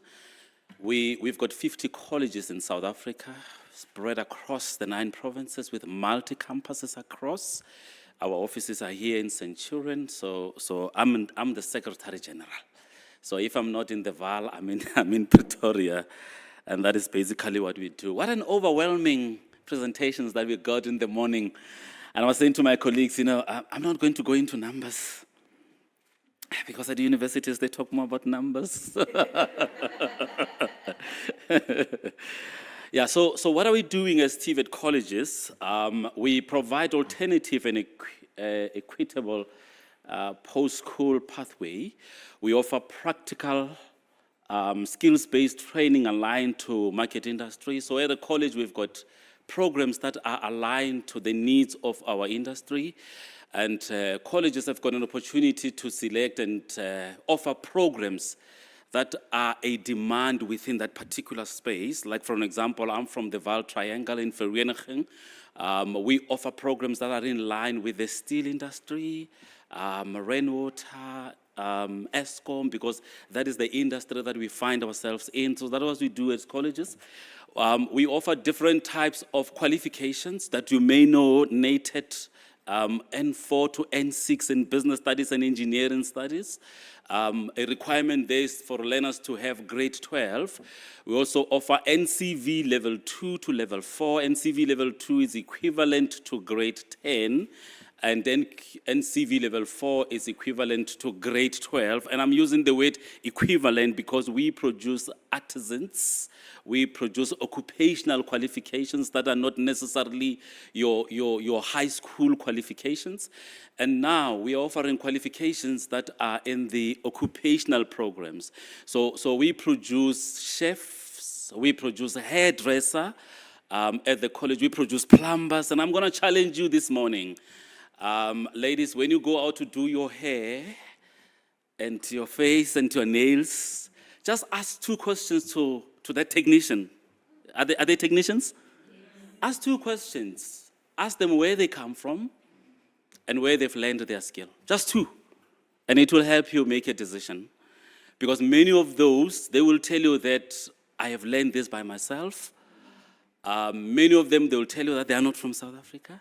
So if you're looking for a plumber, a tiler, a paver, ask those 2 questions. Where are you from? And where have you learned this skill? And I want to tell you that those skills that you get from, can I use the word street? That we offer them at the college. So you can go to my social media and DM me and tell me that you are in Pretoria in the CBD. And tell me that you're looking for a college. I'll say right next to UP at Church Street, we've got a college there. It's called Tshwane North College. They offer hairdresser. Another college, what we normally struggle with is to get clients that come to the college to enable our students to do practicals. So many of our clients are our students and our staff members, not necessarily from the public, to do your hair, the hair that you paid a lot of money. And the nails and your face. We do have technicians that we produce out of the college. And many of those, we encourage them to go for employment or self-employment. So students that come out of the college have got 3 opportunities. Is either they go for self-employment, because a hairdresser can go and open a salon. They can go for unemployment and seek an employment, or they can go to a university. So that's 3 opportunities that our students have got when they come. And just check the order: self-employment, employment, and university as part of, articulation. We encourage them, but that's not the first one. We would like to produce students that can produce employment. We bridge the gap for learners that are unable to enter universities. Because, and this is my personal view, that the instrument that we use, the question paper and the memo that we use to test more than 1 million students, are we saying is the only instrument that can help us determine if a learner can go to university? That's my personal view, and I challenge that to say it cannot be.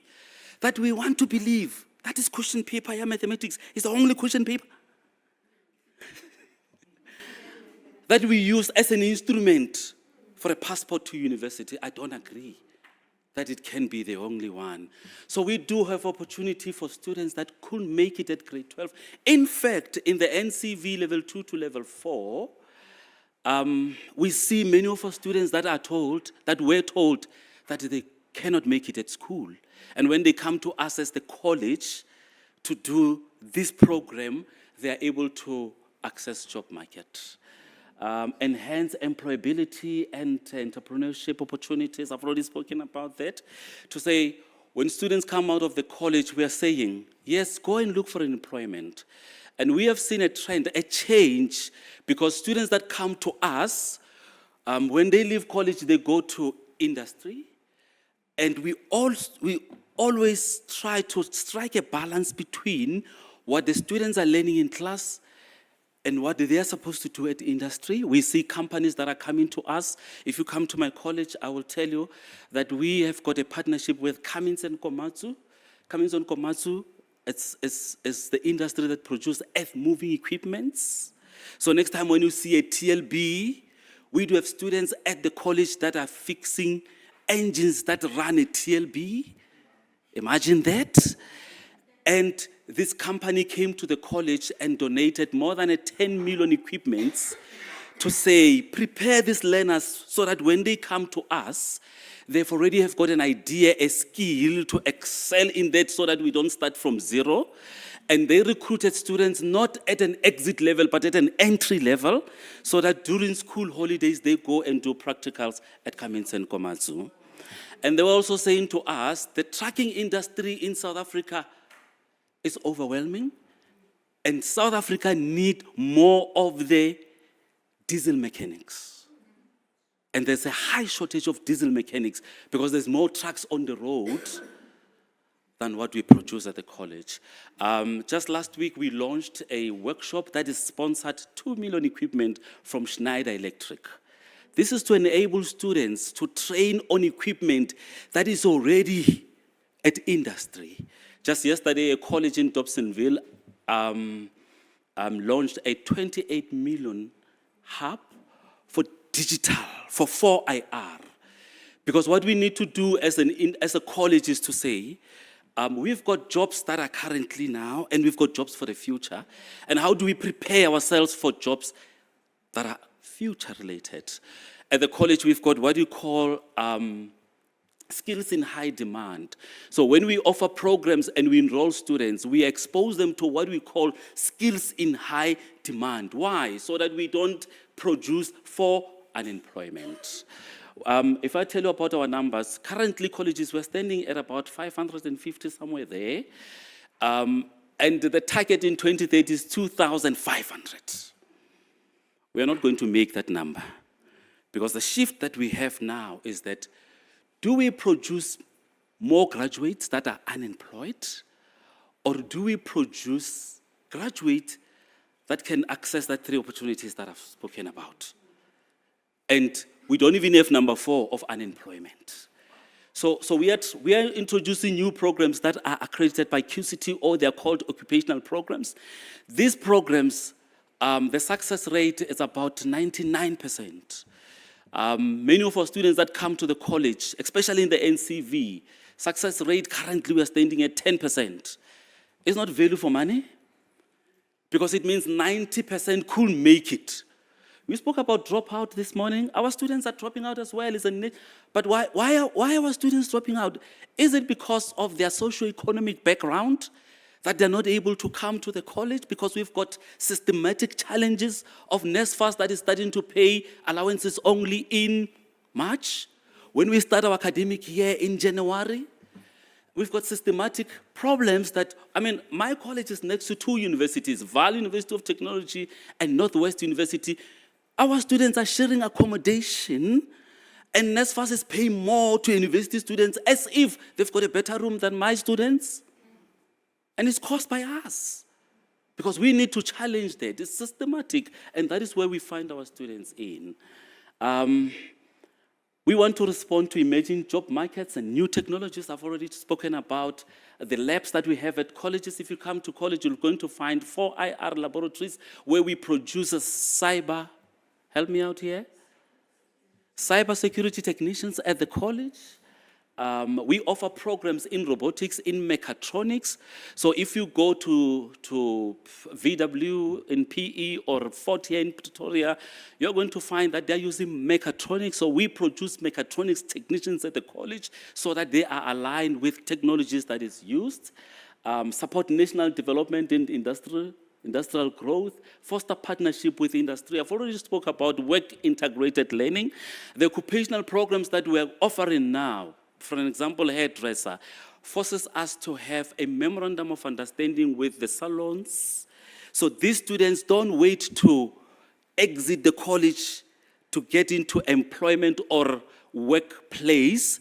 While they're at the college in their first year, we release them to industry for 2 months, for 6 months, and they come back to the college so that when they complete at the college, business is not a new environment.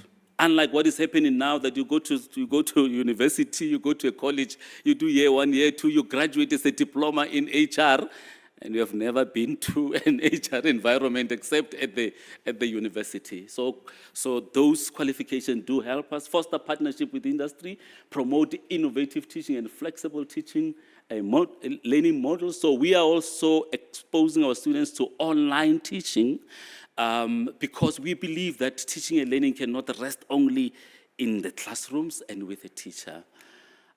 We align with the DGT objectives, diversifying post-school education addresses youth unemployment. And many of our challenges in our country, when we talk about crime, at the root and the fundamental of crime in South Africa is unemployment.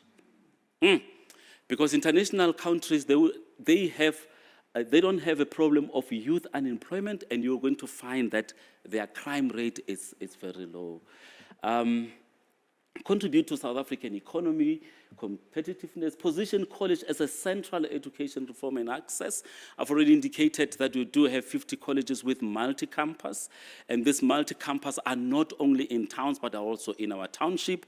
I've already said this, when we choose the programs that we offer, is to ensure that in that town, our students will be employed or go to entrepreneurship.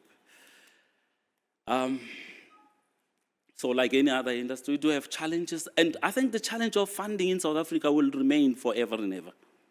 Will remain forever and ever. And that's the reason why we go to industry to source funding. Because look, if an industry like Coca-Cola would like to recruit an artisan, where does that artisan come from? It comes from a college, not from a university, it comes from a college. Who trained that artisan? It's us. So doesn't it make sense to invest in TVET College? As a company, as a business, it makes sense because at the end, you are going to reap the benefit of the students that come from the college. Many of our investors are sitters because sitters are linked to industry. For an example, Mass Sitter, it's a sitter that is responsible for manufacturing business. So we get more of our funding from the sitters, and indirectly, that money comes from industry, a public-private collaboration. So we partner with private companies in order to increase our funding, because at the college, we've got what you call funding streams, and government, the very same government that is stressed with funding, it's our biggest investor. So we are a public institution, and that's the reason why colleges are encouraged to go to what we call a third stream income. Third stream income, so the first income is government, the second is when students are paying for themselves. But we know that 80% of our tuition fee is covered by government. Students come to the college and they're liable for 20%. The very same 20% they apply at NSFAS to be funded, to make 100%. So a third stream is SITA, is industry to support teaching and learning. Many of our students, especially students that are progressing, are not funded because come from families that are above a threshold of 350. I think the word missing middle, you know about it. So many of our students that are progressing and doing well are coming from missing middle. In other words, they are not funded. Innovative financing models to support infrastructure and technology. I've already spoken about that. How do we improve enrollment as colleges? Number one, awareness and campaign to showcase TVET, and also to try to say the narrative that and I grew up in that narrative, to say, how's it good so? If you're not well, it's a better English. If you're not doing well at school, maybe you must go to a TVET college. And that is where, Kathy, you spoke about the negativity that is attached to TVET college, as if we are meant for. And I've been a teacher. I don't subscribe to any learner not been able to. We subscribe them to teaching and learning, and we think through our teaching and learning, they should be able to, and that's the only thing, and I don't subscribe to that. Strengthen articulation pathways between TVET and universities.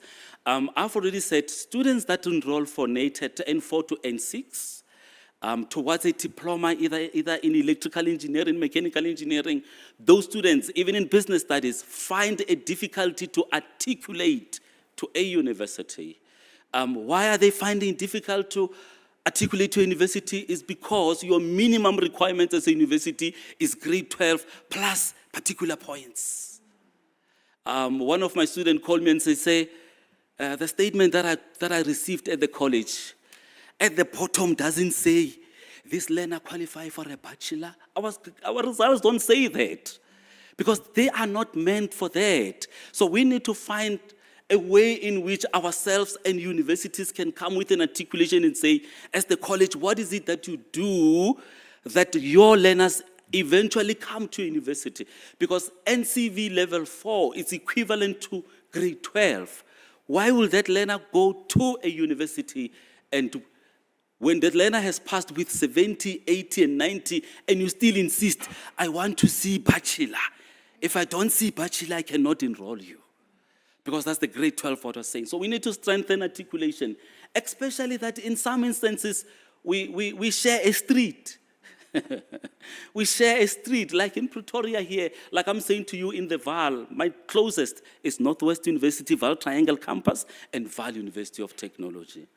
And that is where we find a bottleneck, even though I need to say this, that the department is currently phasing out NATET program N4 to N6.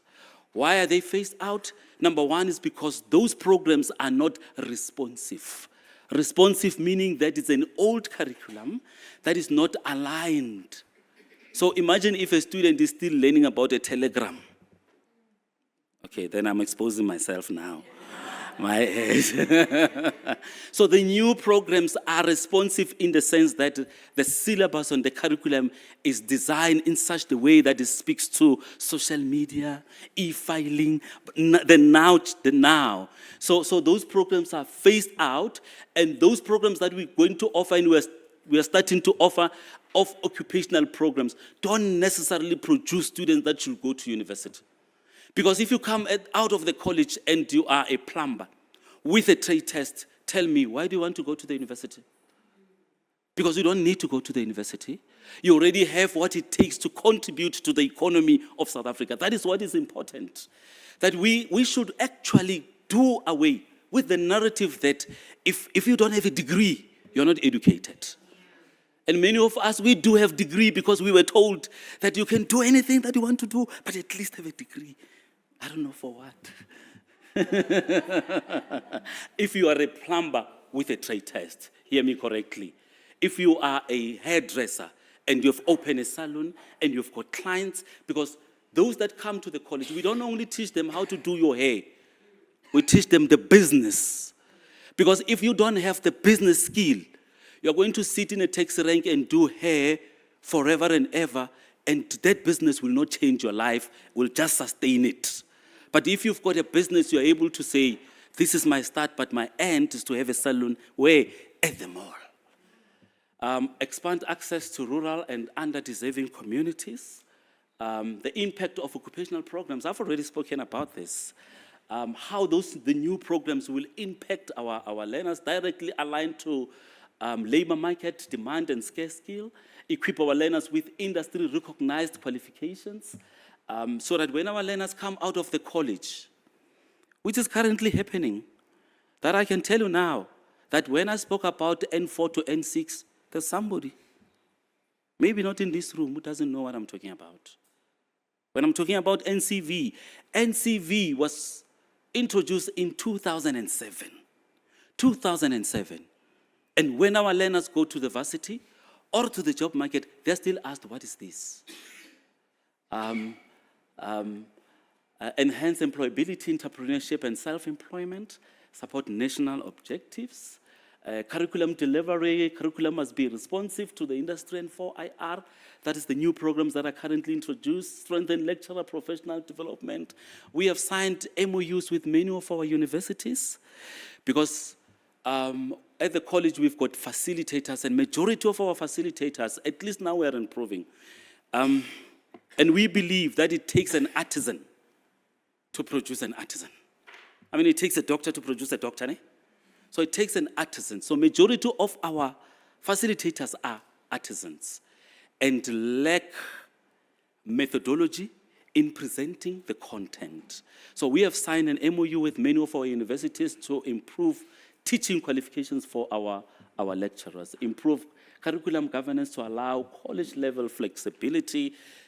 The NQF programs are graded the very same way as university qualification. So at the college, occupational program is pitched at an NQF level. So when our students come to register for an HR qualification, we say you're doing an HR at NQF level 8 or an HR at NQF level 7. So not necessarily that you are doing a diploma, but an NQF equivalent at the college. I'm not going to touch a lot on this one because I've already spoken about it. Labor market monitoring, graduate outcome. So at the college, we've got what we call, student tracing. We track our students as they exit and graduate to say, are they employed? So that if we've got employment opportunities at the college, we're able to place them. But not only that, we've got funders that come to the college, like a partnership that we have with Alan Gray, that come to the college and say, please identify students that we can empower towards entrepreneurship.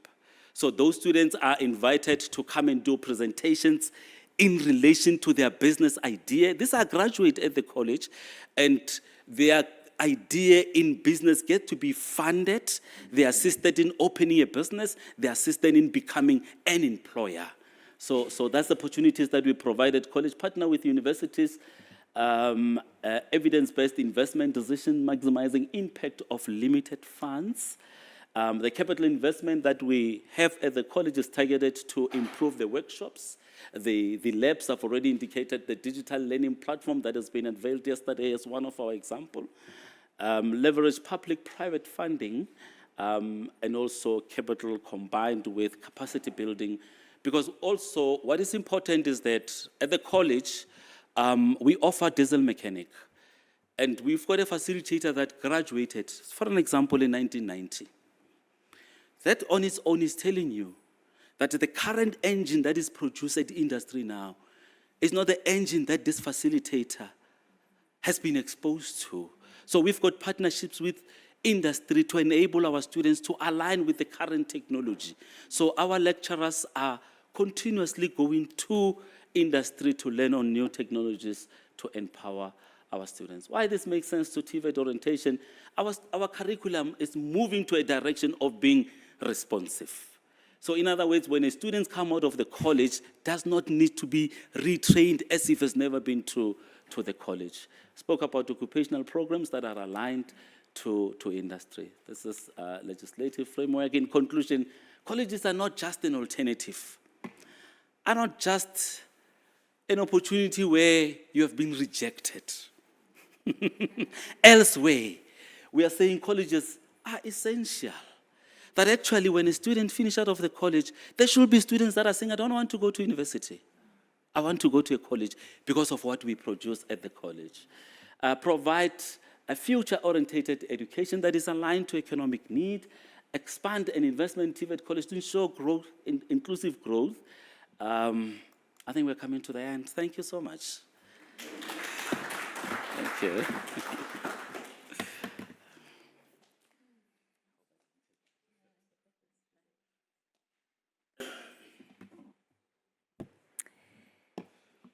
Thank you. Thank you for that, Dr. Mutapo. You certainly make a very strong case, right, for TVET colleges. In fact, I think I was sitting there thinking, I should go and enroll for hairdressing, whatever.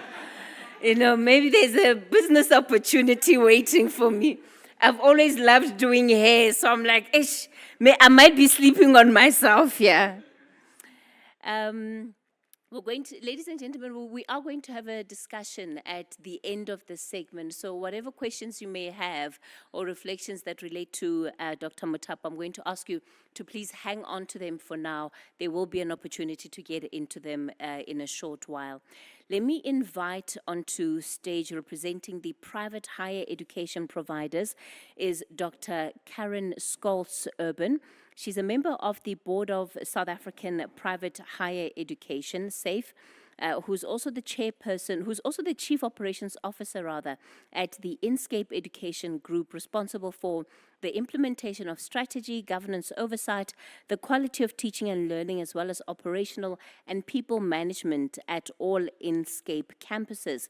As a member of SAFE, Dr. Stolz-Urban has served in the Council on Higher Education's working groups on quality assurance framework standards development and capacity development, and has been a member of a CHE community of practice on institutional identity and agency. She's also served as chairperson in the first round of institutional audits of private higher education. From 2020 to 2021, she was a board member of the Association of Private Providers of Education, Training and Development, having chaired the school governing bodies of the schools that her daughters attended for several years. She's also well versed in matters of school governance.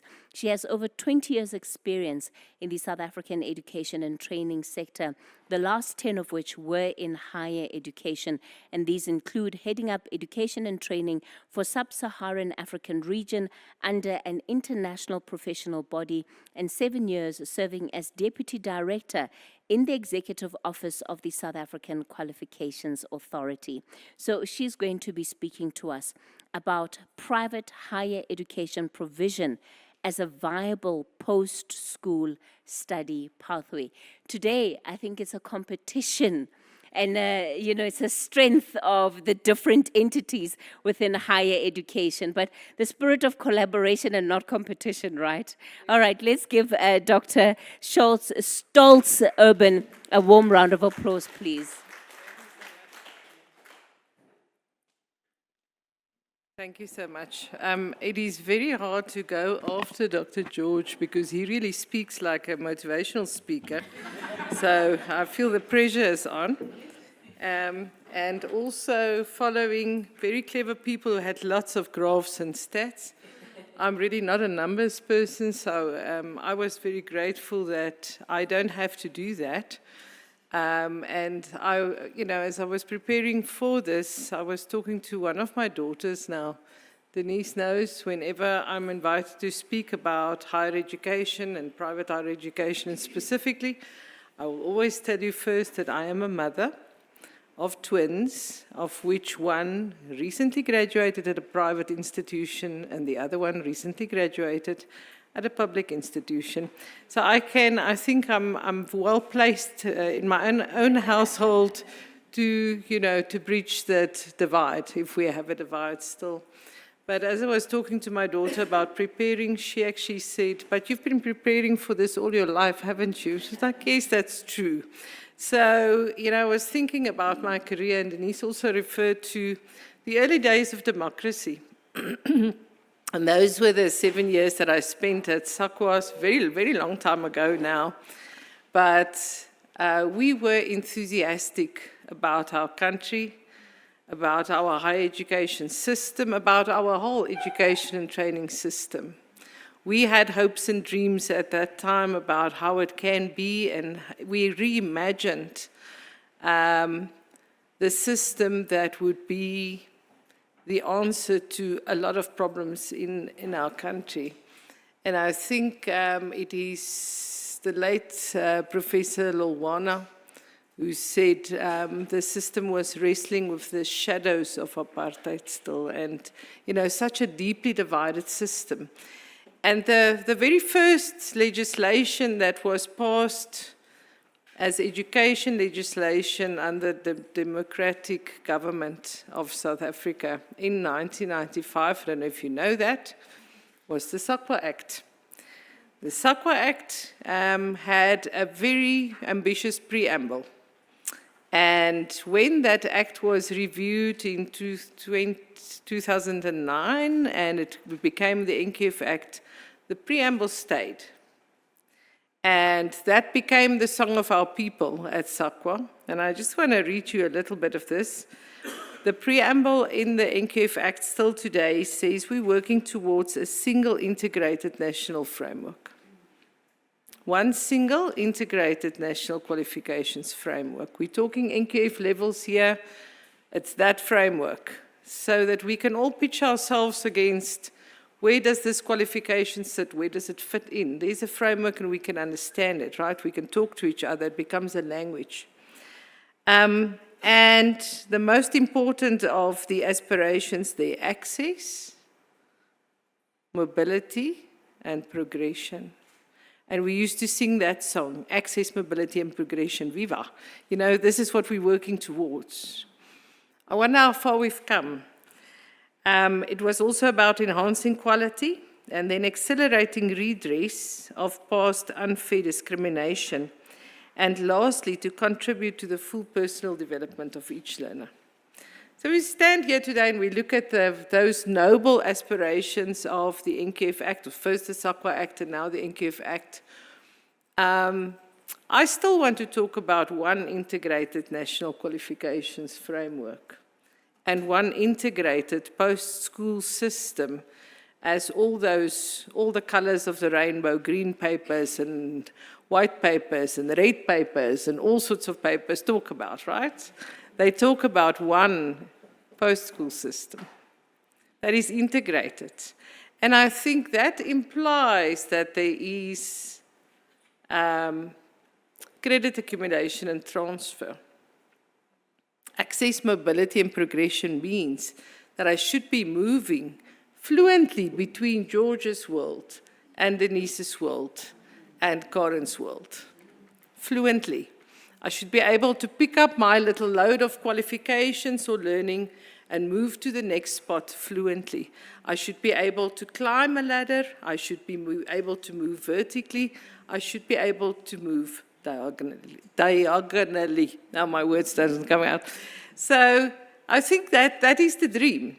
So how do we reach that dream? And I think there's a couple of things that holds us back. And private higher education like to complain. Oh man, we like to complain. We are the stepchildren. We do not receive NSFAS. We don't receive any subsidies. We are treated so harshly by the regulators. The barriers of entry is so high. The accreditation hoops that we have to jump through is the same as what public higher education institutions have to do.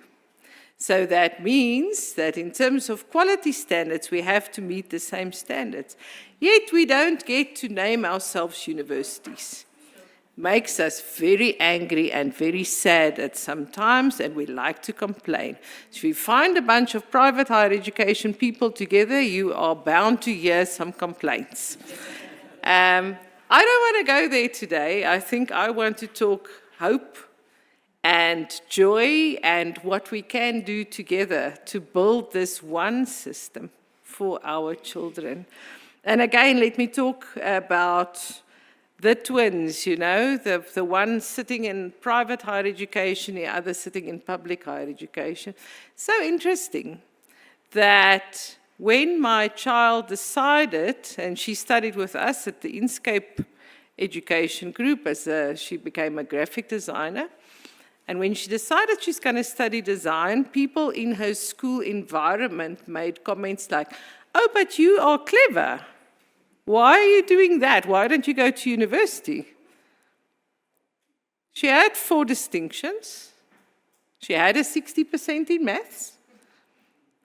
She decided that she wanted to become a designer because that was her dream. And we so often look at private institutions, similarly to TVET colleges, as a second choice. Why? If you ask a fish to climb a tree, it will forever believe that it is stupid because it cannot manage to climb a tree. Yet, we want everybody to be the same kind of clever. There is no such thing as how clever are you? That question is very old-fashioned. We must forget that question. There's no such question as how clever are you? The question is, how are you clever? And if we look at that and we say, this is a child with 4 distinctions who wants to study design because it is her dream. She goes into flow. I can see how she's enjoying her work. I could see how she's flourishing. And I want to talk about flourishing. At her institution and in her chosen career. Isn't that what we want? So I want to talk to you about one integrated system where there's a place for everybody. If we're talking stats, private institutions at the moment, like my own, private higher education institutions, must be registered by the Department of Higher Education and Training as an institution of higher education, has to be accredited with the Council on Higher Education, has to have their qualifications registered on the National Qualifications Framework. Quite a number of hoops that they have to jump through to get there. Barriers of entry are quite high to these institutions. May not call themselves universities because the Higher Education Act does not permit that, but may offer degrees. May offer, in fact, up to PhDs if they are accredited for that. Did you know that? Okay, so if you go to, and I see you here, so I'm immediately thinking, say, for example, business schools. If we look at the number of business schools that are around, there's public business schools that are linked to specific universities, and there's a number of private business schools that you know the names of: Regent Business School, the Da Vinci Business School, the Regenesis Business School, whatever else. Those are private institutions. They may offer, for example, an MBA and a DBA, and they are subject to the same kind of quality requirements as public institutions, have to meet the same requirements, have to submit a lot of paperwork to make sure that they retain accreditation and registration and have to abide by those rules. So that's what we're talking about in terms of offerings, a lot of business, I think, but there's also quite a number of niche institutions in the private higher education space. And those are the ones that cater for a smaller number of students. So it becomes a bit expensive for a public institution to sometimes offer those qualifications that are really niche qualifications. And the private sector can fill that gap so nicely. Can fill a lot of other gaps so nicely where public institutions cannot reach, cannot accommodate everybody else. Private institutions at the moment take about 20% of your higher education sector sits with private institutions. What are the challenges? I spoke about the barriers to entry. Barriers to entry are high. It's quite expensive to become a private higher education institution because very often the accreditation process takes quite long. And you have to have the building, the staff, everything else in place before they will accredit you. So you may sit with an empty building with some staff there with no students for a 2-year period. Who can do that? So that's a tricky one. That's the first, I think, what is a challenge in the sector. The other challenge is this thing about what do we name ourselves and can we call ourselves university? And as I said, we like to complain. We're trying to put pressure on the minister because there is a set of regulations that we're all desperately waiting for that will enable private institutions, if they meet their criteria, to call themselves universities in this country. That is not a strange thing. That happens all over the world. If you look at some of the nicest Ivy League institutions in the world, they are private institutions. So why is it that we are prepared to send our children to private schools, but the moment we talk private higher education, people become a bit suspicious? What does the private school environment have that we don't? Are they more trustworthy? Nicer faces? A bit of a track record, maybe. So what is it that we trust about a private school but not a private higher education institution if the lecturers have also got to be suitably qualified in terms of the accreditation requirements? It's a good question. Okay, so if we then talk about just a little bit, I want to be a bit controversial. I want to make a couple of statements about private institutions. I've mentioned some of it already. But we like to say private institutions are in it for the money. I've heard that even at the CHE conference this year. It was shocking that institutions or say individuals still hold that perception and are willing to say that from public platforms. Privates are just in it for the money. I think that is a misconception. And if you are not sure, please don't say that. Please come speak to us. I will show you examples. And my own institution, the Inscape Education Group, is a proud example. We are what we call a redemptive business. So a redemptive business is all about restoration, addressing things that went wrong in the past. And so as directors of that business, we do not take dividends. The profit of the business is pumped into our scholarship program so that we can put more students through. It's a medium-sized business, it's not big, but we have spent in excess of 22 million out of our own profit into scholarships. Tell me again, I'm in it for the money. Let me just hear that again. I know about CIBA. CIBA is represented here today in the audience as well as online. And I know that institution subsidizes their students to a very large extent to make the higher education accessible. So a similar kind of model where they sponsor their students and they make use of funding from elsewhere as well to make sure that students can attain an affordable education. There's a lot of those examples. Yes, sure, in every industry there's always maybe the one or two that's just in it for the money, you will have it. But please don't make those statements without knowing the facts.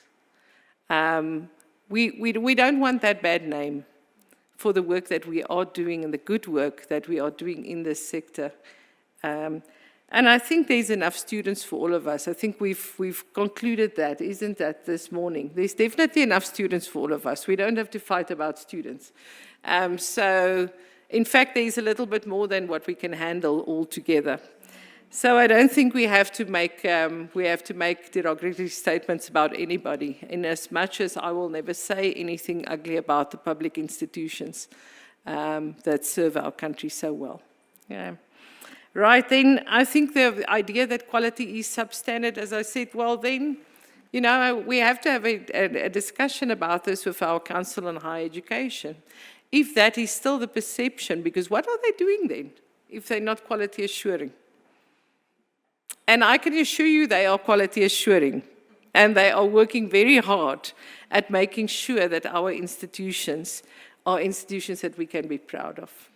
One of the things that was on my CV that was just read by Kathy is the thing about chairing institutional audit panels. And this is the first round of institutional audits in its current form that the private institutions are having. And it's a peer review system.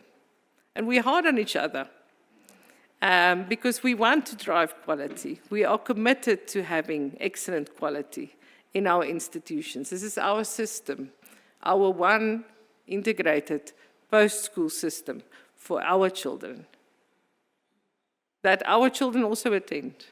So we want quality, right? the idea of parity of esteem is one. That question that I told you that my daughter was asked, but you clever, why are you going there? And I think that we have to encourage that there's different options for different children.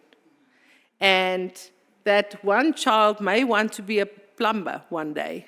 The other one wants to be a hairdresser, Kathy. And the other one wants to be a journalist. And there's space for all of us. How are you clever? How are you clever? Not how clever are you?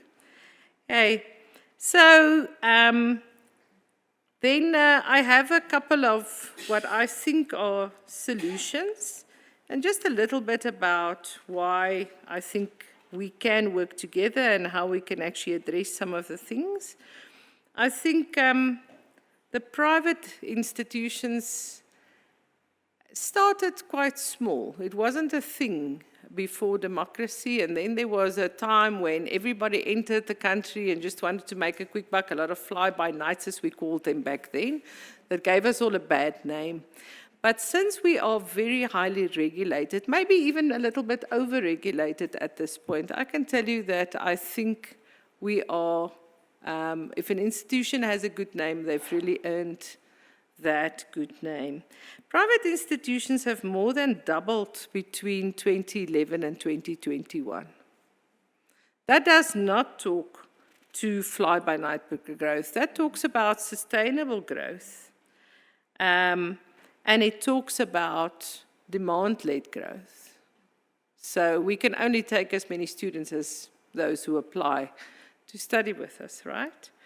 And so I think there's also a couple of other things that speaks to, the niche market, the ability to sometimes have smaller classes. We are a design school. We don't take more than 26 maximum students in a class. So, because it's a studio teaching pedagogy, we want to show you how to do this, and then you have to, imagine I teach you how to draw. I can't give you a 3-hour lecture on how to draw. I have to show you how to draw, and then you draw, and then I check what you draw. And then I say, but try this, and rather do that. And that's how we train and educate designers. It's not a space for 300 kids in a class. It's a space for that individual attention. So I think it's very demand-driven, and there is definitely flexibility in the kind of model and space for privates to do that. Okay, so solutions. The one thing I want to just touch on is how we work together. I remember there was a time when UNISA had certain courses where private institutions were sort of accredited, I don't know if they were licensed in some way, to do student support for those students, and then they still wrote the UNISA exams. And it was slammed down in the department, and the CHE, I think, did not like that because it smacked a little bit of, what do they call it, franchising, which I think it was frowned upon. It was like, how can you do that? But now that I look back at that, the UNISA exam was still the exam that those students wrote. Maybe there's a space to revive that kind of practice. Maybe we must just be careful about naming it franchising, but is there a space where we can work together in private-public partnerships where there's support from private institutions for students? What about the bridging between school and the actual university? There's a lot of higher certificate qualifications floating around in the private higher education space. The purpose, if you look at the HEQSF, the Higher Education Qualifications Sub-Framework of the higher certificate is twofold. The one is to be a vocational qualification that may prepare you for a real job, so make the student jobbable. But the other purpose is to prepare the student for higher education. So what about that? Is that a space where we can start? And if the student does not have the required admission, doesn't meet the requirements, they can go into a higher certificate first and then enter into a university to study in the field of their choice? How do we make these things work? The challenge that we have is that thing that we like to complain about, and that is the fact that we don't get subsidies. So self-funded, in the case where we do give bursaries, it comes out of our pockets, out of our own profits, or from our industry partners. We've been very lucky to have a lot of industry partners. I think that that is something that private institutions often, endeavor to have, is to have industry partnerships where, similar to the TVET colleges, we have a place where our students get workplace experience, but they also contribute towards scholarships and study assistance and things like that. But the fact that NSFAS is structured in the way that it is at the moment neglects two things. The one is the missing middle. There isn't a way, if you're in the missing middle, except if the child is academically particularly gifted and they can get on merit a bursary or scholarship to get them through a university, and that's a challenge. That is really a problem. But the other one is also, the way that it is allocated at the moment, because if you think of NSFAS now, it's not allocated, the funding is not allocated based on the child's academic performance. It is based on their choice of institution. Because if they choose public, they qualify. If they choose a private institution, they do not. That's a little bit unfair. So I think, the word voucher has been floating around. I'm very happy that I don't work at NSFAS and that headache is not mine. But I do think that there's a call for action in terms of how we actually structure funding for our students to actually make this other 20% possibilities. And hopefully it's growing even more possibilities, open to our students. And I think that if you can help me with changing the discourse on quality, not speaking about, poor quality at private institutions without knowing definitely the facts. I think there's perceptions, there's the past about fly-by-nights and things like that. People get stuck on that in the same way that people get stuck on how poor our basic education system is. And I think Prof showed us this morning, we've actually improved so much, but somewhere in our own heads, we're stuck in, we're one of the poorest, the worst education systems in the world. Are we? Or, when last did you actually check up and make sure that you're updated on the statistics? So we believe based on what we were told 20 years ago or something like that, and don't necessarily educate ourselves. It's a bit dangerous. And then I think, we have to work together on educating our parents and our students on this thing of what is a second choice versus a first choice for you. For you. How are you clever? And what will suit you? And what are your dreams? And where do you see yourself? And not see university and the word university as the only ticket out of poverty, the only ticket out of my current circumstances. Because I can assure you, our plumber in our neighborhood are doing a lot better than me with my PhD.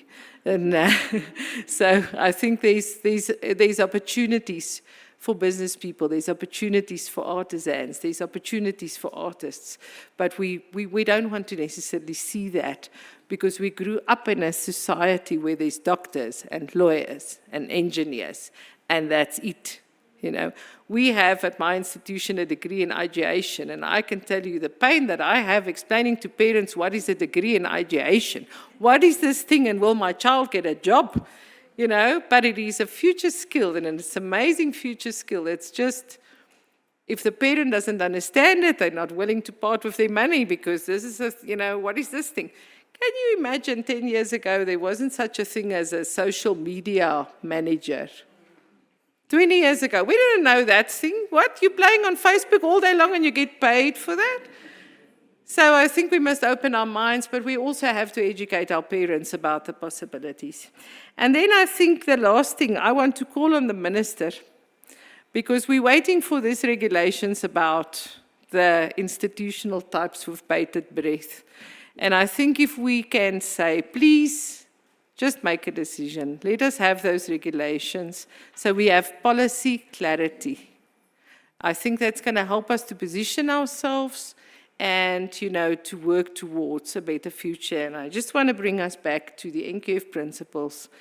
Let us work together towards access, mobility, and progression. And that is for all our citizens, for everyone, for all our children, because that's our future. There's no such thing as public versus private here. It's one system, and we're building it together. Thank you.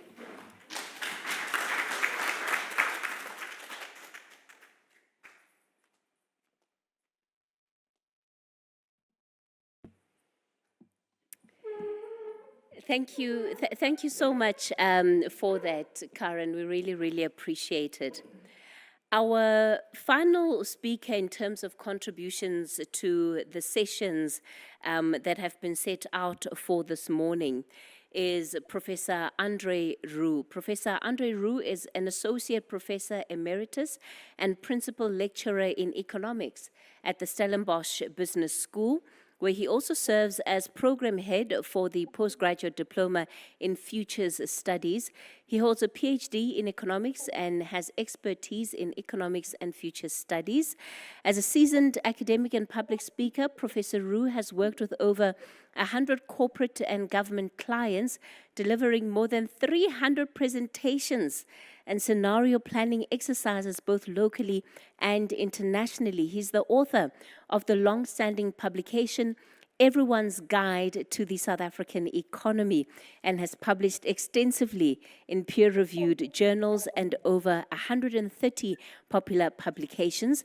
Professor Roux has been a guest lecturer in several countries, including Belgium, China, Namibia, Mauritius, DRC, amongst others. He's therefore more than qualified to share a perspective on the future of work and workers in South Africa, multiple pathways to meaningful economic participation. It's still intended, of course, to steer this engagement towards solutions to some of the issues that we've been discussing this morning. Professor Andre Roux, it's a pleasure to have you with us this morning, and I won't say whether or not that very important guide that you wrote so many years ago is one that I also had to read to try and understand our economy. So a very warm welcome to the platform, Professor Roux. Thank you very much, Kathy, and I do, of course, find myself at a disadvantage as the last speaker. First of all, most of the nice, juicy things have been said already. Secondly, according to the program, I should have been saying to everybody good morning, but I have to say good afternoon. In fact, I see, according to my watch, I have exactly minus 30 minutes available. And then linked to that, of course, we all know everyone's waiting can't wait to get out of here and go and have lunch or go back to work. So I'm going to have to cut down a bit here and there. I'm going to make the assumption that the slides will be made available for further reference. So let me start off straight away by saying that what I want to try to cover is, and has been mentioned to a large extent already, certain dimensions of the labor market in the country, then perhaps rather provocatively just introducing the reality and implications of the so-called Fourth Industrial Revolution. One of those realities being what we call creative destruction, and I'll try to talk there about the impact on the labor market. Then, via a very brief scenario exercise, what are some of the futures of the world of work in the country? And then end off with a few ideas for all of us to think about. So I'm going to abbreviate or cut back on some of my slides just for the sake of saving a bit of time. But I do want to start off with a pretty obvious one. And that is the dimensions of unemployment in this country, going back to 2008 up until, of course, this year. And the numbers here are in millions. I think the most notable points are that despite rising unemployment, we have actually created about 2.4 million jobs over the last 17 years. Unfortunately, there'll be many more job seekers than that, and therefore the number of unemployed has risen by close to 100%. We all know we have the rather shocking and frightening unemployment rate of, well, in excess of 30%. But the problem, as mentioned earlier, is even more profound for young people. We have a fairly young population, young by Western standards, young by Chinese standards, young by American and South Korean standards. We are getting a bit older, but nonetheless, a large chunk of our population is classified as being youthful, and a large part of our working population is between the age of 15 and 34. And these numbers are actually rising, especially for those aged 25 to 29 and those aged 30 to 34. And in fact, one of the biggest concerns we have, as has been mentioned, is so-called NEETs, not in employment, education, or training. As you can see there, the number of NEETs amongst those aged 15 to 24 has generally been rising over the last decade or so. Currently, round about 35% of our population aged 15 to 24 is not working, not at school, not at college, not at university. As someone mentioned a bit earlier, this is a little bit scary.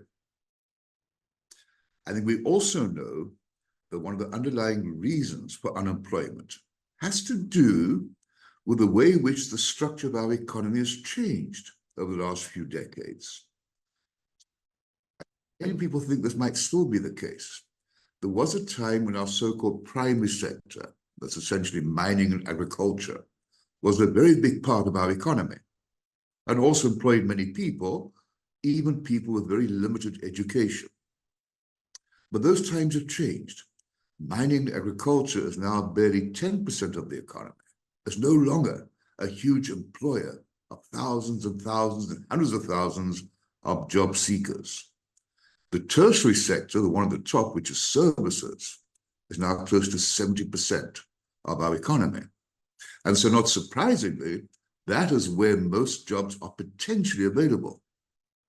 Unfortunately, as we've heard throughout the morning, very often there's a mismatch between the kind of skills and education the economy requires versus, well, a number of different variables. The simplest one here is highest level of education. So we see, for instance, that roughly half of our population above the age of 20 does not have a completed school career. These figures are far better, by the way, than they were 30 years ago. They were shocking, frightening 30 years ago. But nonetheless, it's still a bit worrying. And this is reflected in the fact that when we look at those who are employed, we find that less than 1/4 of those employed are employed in so-called skilled occupations, and 3/4 are employed in less skilled occupations. So to summarize at this stage, I think it's fair to say our labor market is simply not working. Our labor market is not providing jobs for those who are seeking jobs, and is not providing employers with suitably qualified or skilled labor. So we have high long-term chronic unemployment. Distribution of skills remains uneven. The wage divide is very wide. Wage increases, controversially, I know, and perhaps rather sensitively, but wage increases are not aligned with the fact we have a surplus of labor. Linked to that, we often find that the costs of labor rise because wage increases exceed productivity growth. For many job seekers, the cost of looking for a job are exceptionally high. So with or without further realities such as the Fourth Industrial Revolution, we find that we have a rather poorly functioning labor market. And this is felt particularly by younger people. I should have mentioned along the way, as has been mentioned already, our youth unemployment rate is horrifying. For those aged 15 to 24, in excess of 60%. Now, as I said, just to add insult to injury, or maybe not, we have the advent of the so-called Fourth Industrial Revolution. Now, perhaps just on a lighter, let me start with that one. We use the word Fourth Industrial Revolution. It's become common practice. One could question whether it's number 4 or number 24 or number 33, because I can't help wondering, tongue in the cheek, which of these two events now on this slide were more revolutionary in the sense of really changing many aspects of society.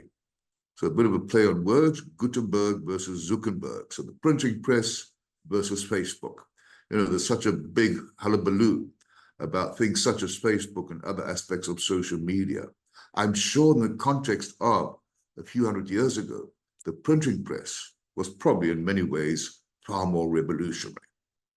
But be that as it may, the so-called Fourth Revolution, and by the way, some are already talking about the fifth one around the corner, we all know the idea, the convergence in a very short period of time of things such as AI, virtual reality,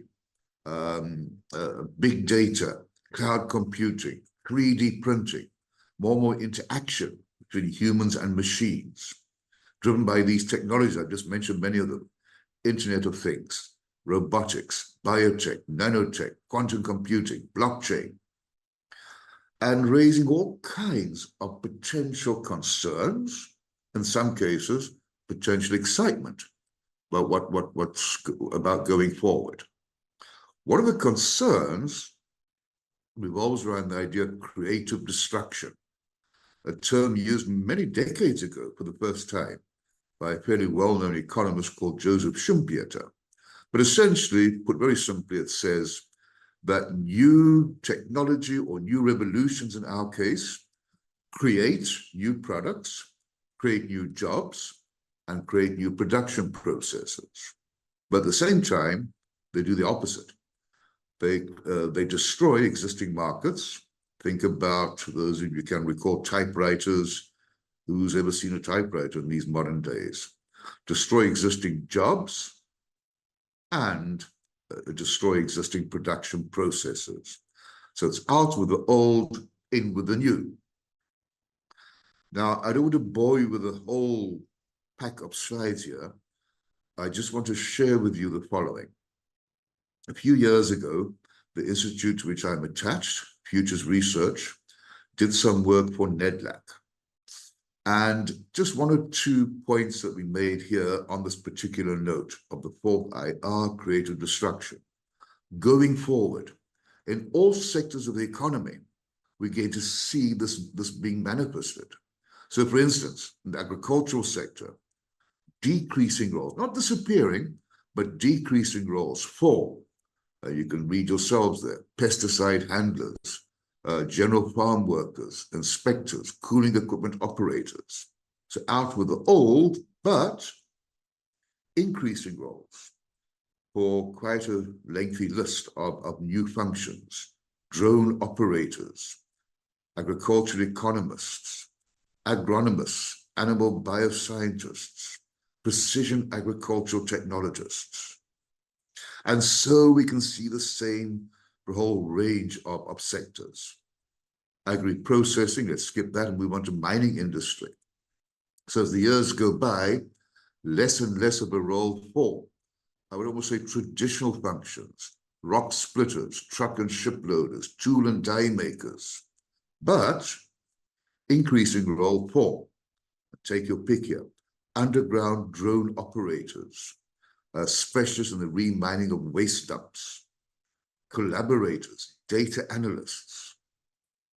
Same for energy. Again, out with the old, in with the new.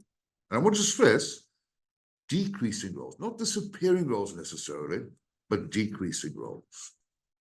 In manufacturing, which is very often where we see most of the hype with fourth industrial revolution and robotics, etc. But cargo and freight agents becoming less and less prevalent. Painting and coating workers, mechanical crafters, mold makers, but a growing role for digital manufacturing, factory automation, African market analysts. This is from a South African perspective, by the way. Digital fluency trainers. Incidentally, according to some experts, by 2030, not far away, I'm talking globally now, in Japan, up to 47% of workers would have had to find new jobs. Sorry, factory workers, manufacturing workers would have had to find brand new jobs as they are being kind of robo-sourced, or outsourced, as the country are being outsourced to robots and the like. Transport sector, we see the same thing happening. Automotive industry, the same thing happening. Out with the old, in with the new. Services sector, financial sector, so a decreasing role for tellers, bank tellers, accountants and auditors, stats clerks, credit analysts, but a growing role. Science experts, platform creators, hyper-personalization inventors, lovely terms here. Health sector, the same thing. Public sector, the same thing. And then education sector. So decreasing role for librarians, mediocre teachers, proofreaders, teachers that just share content. Education is not personalized or customized, office and admin clerks. But a growing role for designers of learning offers for mobile devices, curated knowledge experts, special needs education, education experience customizers, AI coders for teaching and learning. And look at this one, cross-disciplinary integrator of knowledge. And I want to end off with this one. As we all know, in South Africa and other parts of the world, especially Africa, we have the so-called informal economy. And one might be tempted to think, well, the advent of the fourth IR could jeopardize this informal economy. Whereas in actual fact, there could be many benefits. There could be increasing roles related to, linked to the informal economy. Gig-like services, personal security, elder care specialists, home care specialists, daycare specialists, informal banks, as we know already, app developers to connect informal traders and service providers. So the message I want to put across in this section is that nothing is static. New roles are being defined and redefined and refined. Many of the existing roles will become less important. And this is part of history, by the way. The so-called First Industrial Revolution, back in the late 1700s, exactly the same thing happened. Many traditional jobs were destroyed, but replaced by just as many, if not more, new ones. And this is actually part of the challenge for the world, but for South Africa. If skills, one might ask, will be needed, or are needed, as we go forward. Now, there are various ways of trying to answer this question. One could be to look at this. It's perhaps a bit deceiving. The top 10 skills, obviously out of dozens and dozens, but there's some common denominators here. Analytical thinking, complex problem solving, critical thinking, creativity, reasoning are some important skills. Empowerment, active learning and learning strategies, resilience, stress tolerance, leadership and social influence, and then naturally, use and design of technology. These are some of the recognized at this stage skills required. But I think rather look at the detail of the description, rather look at almost the sentiment that's starting to come through here. More and more analytical, active learning and the like. Well, this analysis looks at talents required. The first revolution, physical labor, basic engineering, learn a skill, and practice that skill from cradle to grave. Second revolution, electricity, mass production, was business acumen, standardization. Third revolution, which is still, of course, very much alive and well, deep expertise, especially the words cropped up repeatedly in STEM. Now, the fourth revolution, The fourth revolution, some of the most important talents, learning agility, adaptability, empathy, transdisciplinary thinking. Well, I'm sure you all know the acronym STEAM, which is the STEM with the addition of A for arts. Or we can look at this one, research done locally, integrated competencies. So you need learning competences, cognitive and reflective competences, human competences, cooperative competences, then technological competences, and active strategies to develop essential skills. I think the important point again is technology is one of the competences, not the only one, not the dominating one. As not as everybody going forward, we have to be able to write computer programs and be highly trained in digital analysis, etc.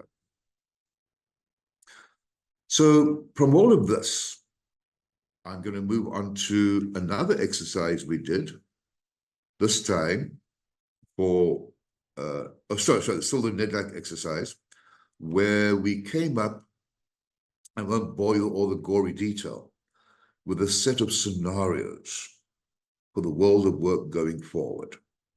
Now, what you see on this matrix, if you like, or 2 by 2, is after lots and lots of discussion and analysis, we narrowed the driving forces down into the bullet points you see here, of which on the top right-hand side, these are the really important ones we analyzed, we came up with. That in the future, or the future of the world of work, will be driven by everything on this page, but those in red will be of particular importance. They are pivotal uncertainties. We know they're going to have a high impact. We are less certain about the exact nature of the outcome. And from those, we again used a different technique to discover those two in particular are important because they have what we call high active values. They have a major impact on all the other variables in the system. The others are also important, but those in particular. And using those two, which are empowerment of individuals and appropriate skills, we came up with this scenario game board, if you like. So you see from left to right, an attitude almost, ranging from entitlement to empowerment, and then skills ranging from inappropriate to appropriate. And each one of these quadrants presents us with a possible future of work. And each one we tested for plausibility and being consistently correct, etc. And we can look at any one of these or all of them, but let's have a look at the bottom left-hand side. This is where people, in brackets, job seekers, have a strong sense of entitlement, at the same time, not necessarily appropriate skills. We call that as a dead end. Top left-hand side, people also have a strong sense of entitlement, but they do have appropriate skills. So they're demanding, and to some extent, they can control their destiny. Bottom right-hand side, here people are more empowered, but don't yet have the right skills, missing the mark, at least for now. Top right-hand side, which is probably the gold medal, is being empowered and having appropriate skills. So empowered people become accomplished game changers. Now, I have slides which give a summary of each one of these scenarios. Time will not allow that, but I do want to just zoom in on the top right-hand one. If you just bear with me. There it is. This is a scenario. And by the way, a scenario is never meant to be a prediction.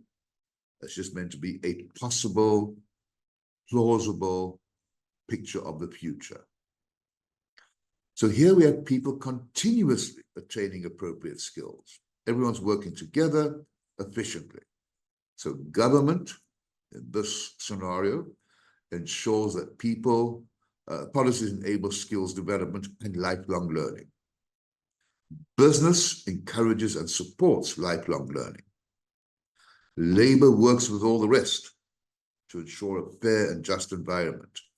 Communities benefit, and individuals are active agents of change. So applicants here have access to and are in command of technological equipment and robots. AI supports humans and helps to increase productivity. People have improved job quality and quality of life, a better balance between work and family. That helps reduce inequality. Sorry, I'm repeating myself there. There's a mental shift. We are not working against the fourth IR, we're working alongside robots and AI. It's time for me to start wrapping up. I see I've got about 2 minutes left, and I'll do so by just leaving a few general thoughts in your midst. First of all, I think we do need to become aware of a few home truths when we talk about jobs and the labor market, etc., such as economic growth does not guarantee job creation. I find it interesting when so many people, including politicians, seem to make the assumption as long as the economy grows, then jobs will be created, and enough jobs will be created. It's not quite that simple. I could double my production of pens by simply buying a nice big machine that makes pens. The economy will be growing without necessarily creating jobs. I would rather say that growth is a means towards an end. And there's a point again, especially now with the fourth IR. Production could happen without people. We must bear in mind that we are competing against both international providers, who very often have access to low-cost, productive labor, and then locally against robots.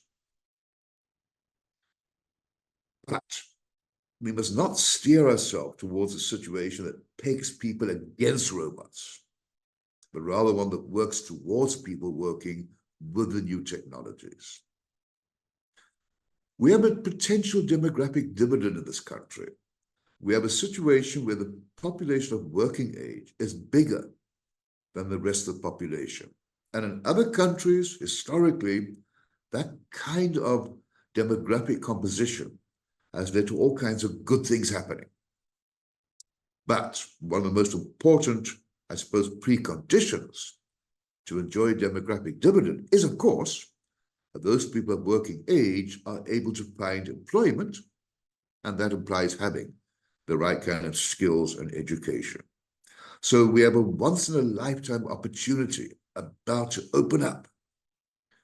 It would be an awful shame that we would just squander that opportunity because our workforce, our young workforce, does not possess the required skills. Meanwhile, the workplace is becoming more democratized. And as the years go by, we're probably going to see that traditional full-time employment contracts might give way to different kinds of arrangements, such as less formal, gig economy kinds of arrangements. And then I say this perhaps rather provocatively, but I think we can all probably talk about this, either agree or disagree, but we have to ask the question, does our entire education system from preschool to post-university really, fully, properly imbue people the kind of skills and talents I mentioned a bit earlier? Lifelong learning should no longer just be seen as a nice to have. And in conclusion, I want to call upon another study we were involved in, more recently with the CHE, in fact. Now, the topic really here was alternative futures for teaching and learning. But along the way, I think we came up with a few important general driving forces for consideration. And I also want to revisit the stated purpose of today's workshop. In my own words, trying to comfort in some ways parents of learners of imminent school finishers, school leavers, trying to explain to them why not everyone will find a place in university, and trying to offer meaningful, I think, alternatives. So given that, I think it's important, well, this is an obvious point, I don't need to develop on that, but I do want to, again, cherry pick here, so I'll go for this one. Oh, sorry, the wrong one.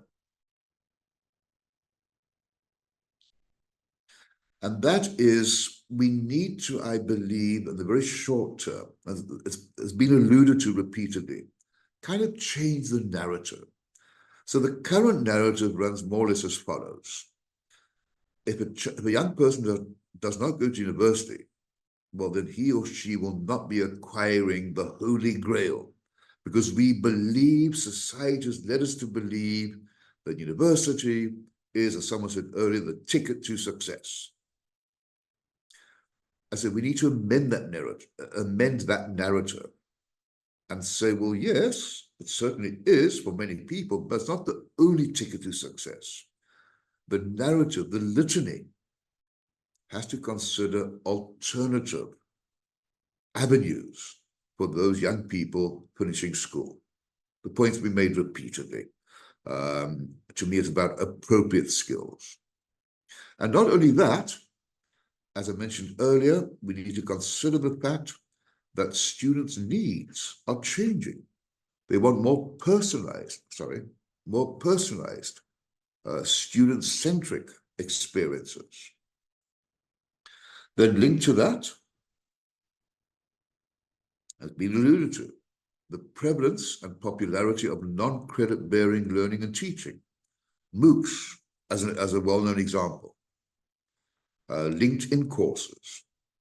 Young people need, and not only young people, but even graduates and beyond, need to become aware of this. But we also need to, as society, remove almost the cultural cynicism, disrespect almost to some of these methods of learning. You know, to put it rather crudely, well,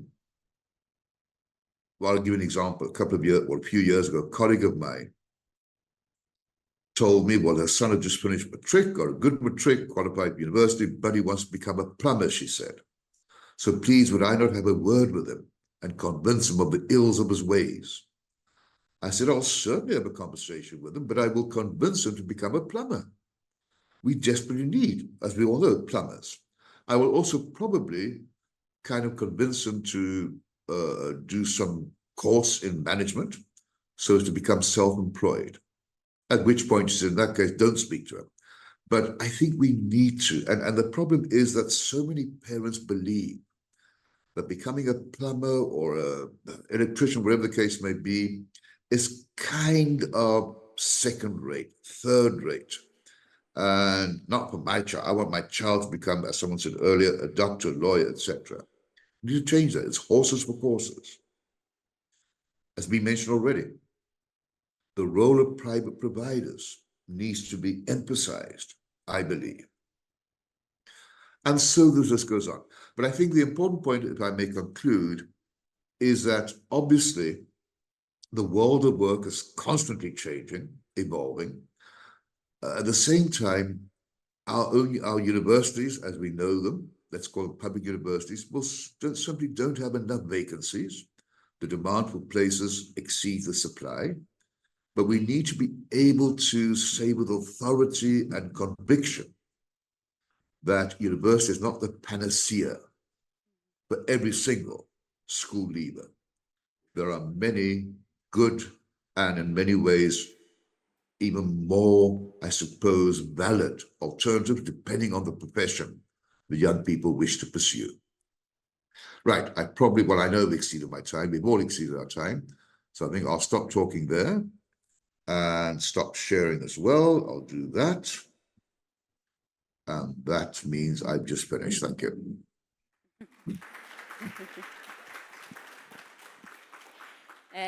you. Thank you so much for that, Professor Roo. Okay, so I think we can all agree that we've had a lot of food for thought, right? especially in the last hour and a half. But I want us to really try and make sure that with the time that we have remaining, we stay true to the course of why we have all gathered here today and bring on some of those thinking caps. The presentations that we've had have been really to help us open up our minds about how then we contribute and answer the question of rethinking this post-education system. More and more, as the speakers were running through their presentations, I actually was landing on a point that Professor Roo made to say, is our system still fit for purpose in its current structure, in its current framework? Does it respond to not today's challenges, but to tomorrow, which is what we needed to do, right?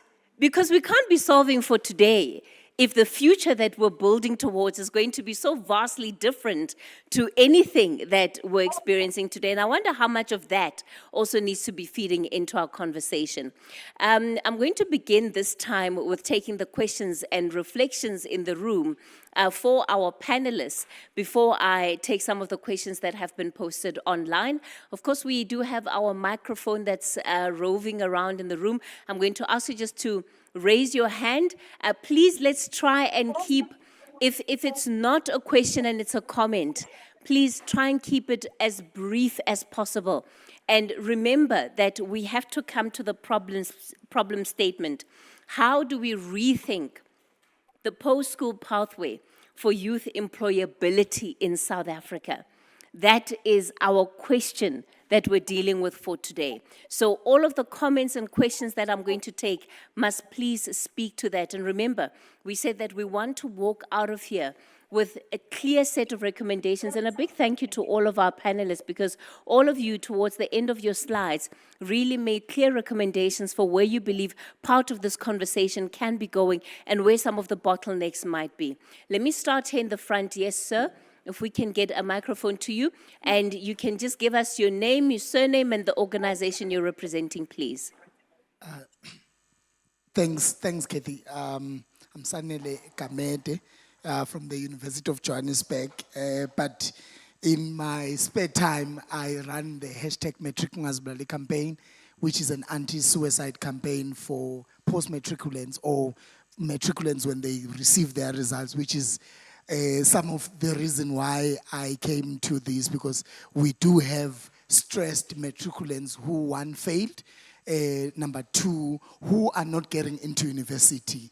And as a career consultant, I face those now that are out of university or institutions of higher learning, but they can't get jobs, which is one of the also reason why this is very important. I think for me, I will appreciate our panelists or our speakers for the day, although I wished I could have listened much to the room as well for contributions. Okay, maybe next time we'll open to it. I think let us make an investment as a country on reshaping the status quo of our education, especially basic education. Let us make it a point that we invest in retelling the story. When I'm saying retelling, I'm saying the issue of career guidance. When we grew up, we had universities visiting, we had a lot of talks around education, and I could see with the graph that you presented, Prof, of the take-off of people getting into institutions of higher learning. It was as a result of that, and we are not getting that anymore. Universities are crying about funding. They are not investing in going out there. Government is not investing in telling a better story around where should young people go, why they should go. That's why we have TVET colleges that are a dumping site. And I'm sorry, Doc, you spoke very highly of, I figured you pointed a few of the TVET colleges, maybe particularly yours, but they are more of a dumping site, incredibly built. Investment has been done, but what I'm finding is no one is willing to go there. And the question is why? Because everyone is making universities a fashionable thing. Maybe University South Africa should change and the name University South Africa and maybe institutions of higher learning in South Africa to include probably, because we need to reconfigure the entire thing. That's why Okay. when you say the systems, maybe they're not working for the generation anymore. All right. That's my contribution. Thank you. Thank you so much for that contribution, sir. If you can just pass the microphone to the lady behind. Yes?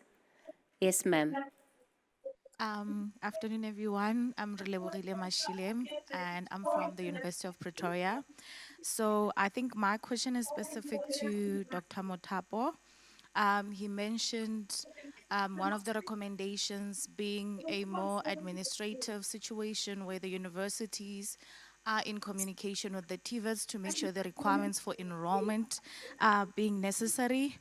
My question right there is this a desire for TVETs to groom students, to get them into trade in particular, or to have them advance into these rather formal degrees, as you would have them in that way?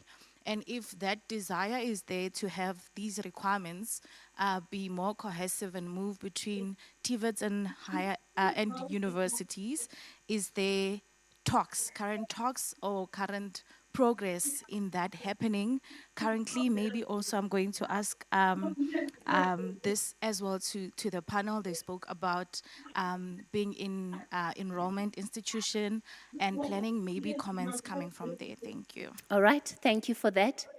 Yes, sir, was your hand up? Okay. Please, let's get a microphone to him. Thank you. Thank you. My name is Remy Nadozie from Rhodes University. The NDP has a target of reaching 30% participation rate for young people between 18 and 24 in higher education. We are coming from around less than 10% 30 years ago. We are currently around 24%. So what we are envisaging is, or experiencing, should not be surprising. It's already there in the NDP. Another comment I would like to make is we are talking about access, but success is also a very important aspect. Yeah. Out of the close to 200,000 cohorts that get into the system each year, 30 to 40% do not finish. And you have a system where some of these young people may have committed 2-3 years, say in engineering, for instance. Although, Doc, you did mention that it's not a waste, but you need a kind of validation or certification, particularly if you are a person of color, to really assert yourself and make anything out of it.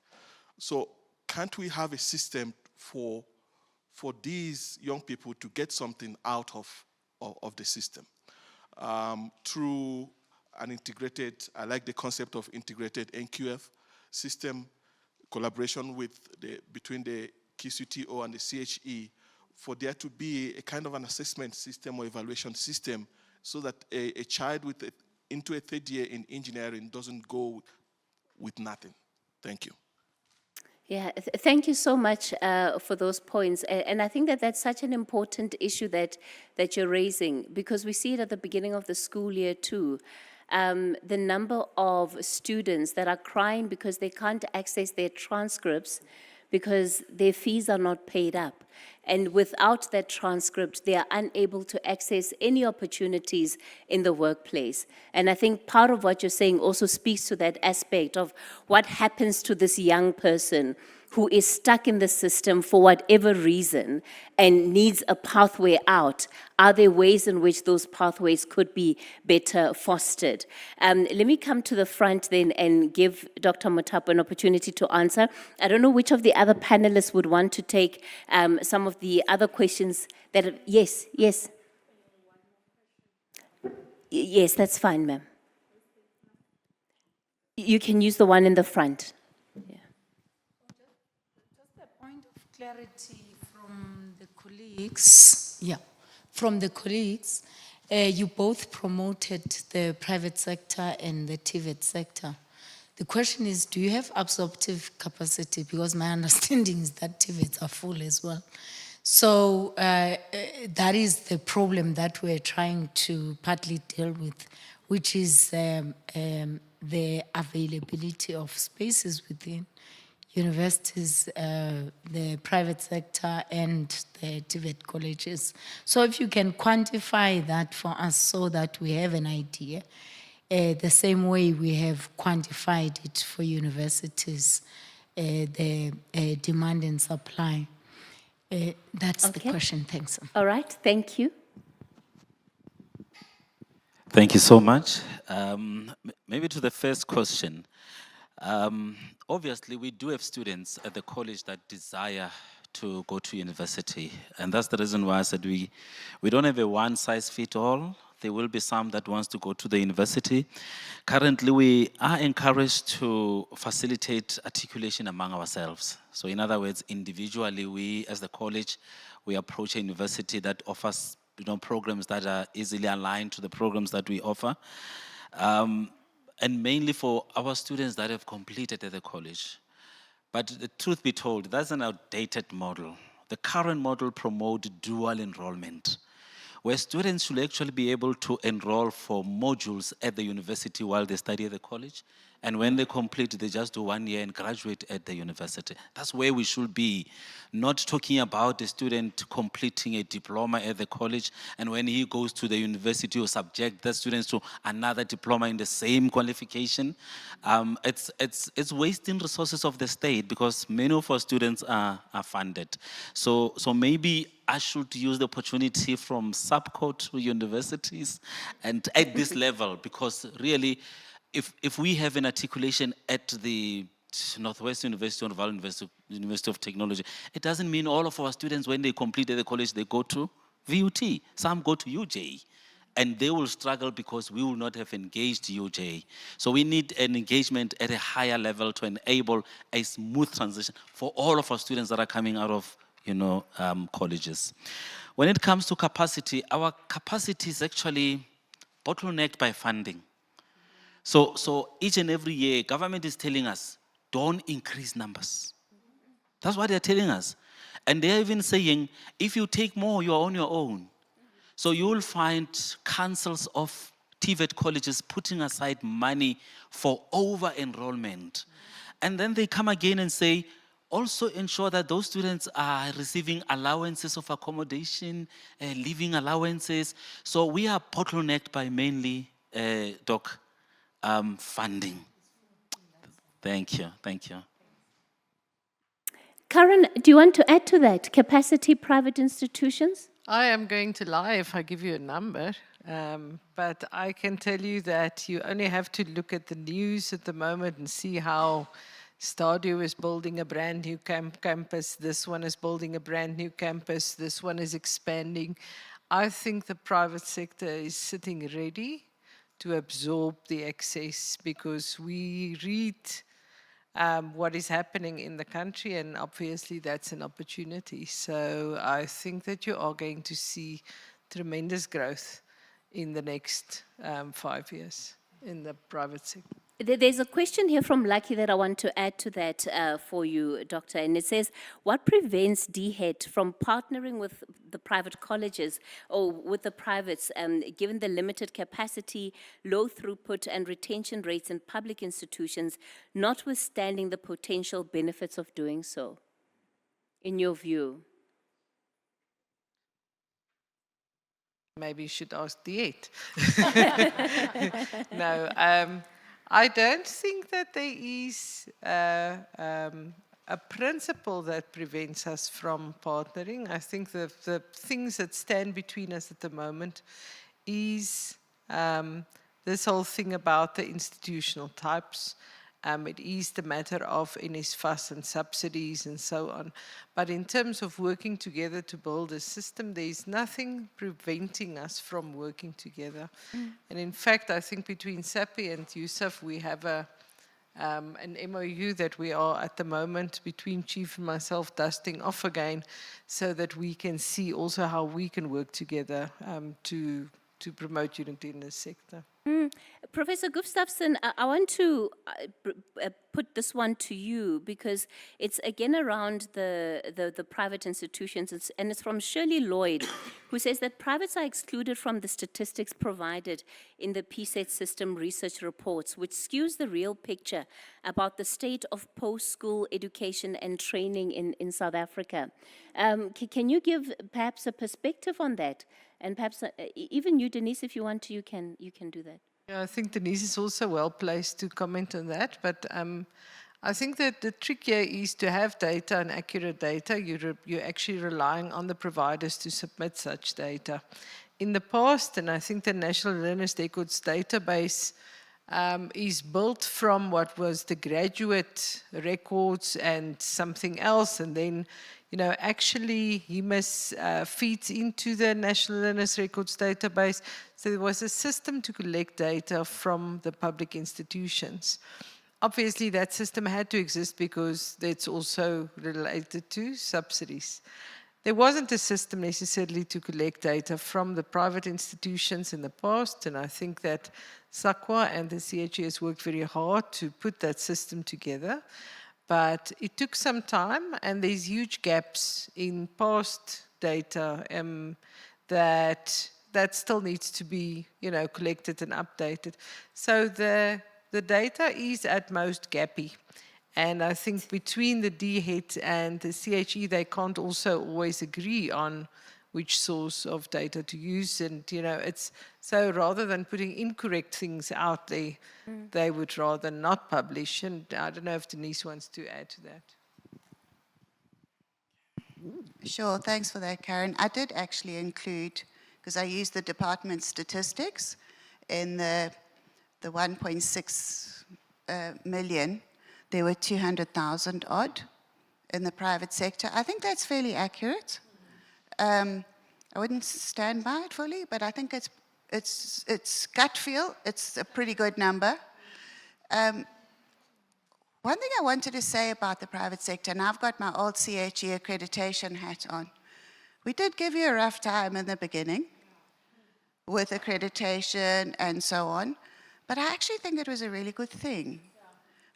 Because I've looked at other countries where the private sector has grown uncontrollably, and you cannot get public trust in a sector when you do have all the fly-by-nights and you are having students exploited, etc. So we gave you a rough time in the beginning, but I think the private sector is now very well placed to grow. It's also gained a whole lot of public trust, and perceptions actually matter. So I think that's that. But even so, if you doubled to 400,000, it's not going to solve the problem on its own. Okay. So I want to come back through the ball to George. I really do think we need, if we are going to invest in anything, we need to invest in that sector. And we need to make it sexy to go there.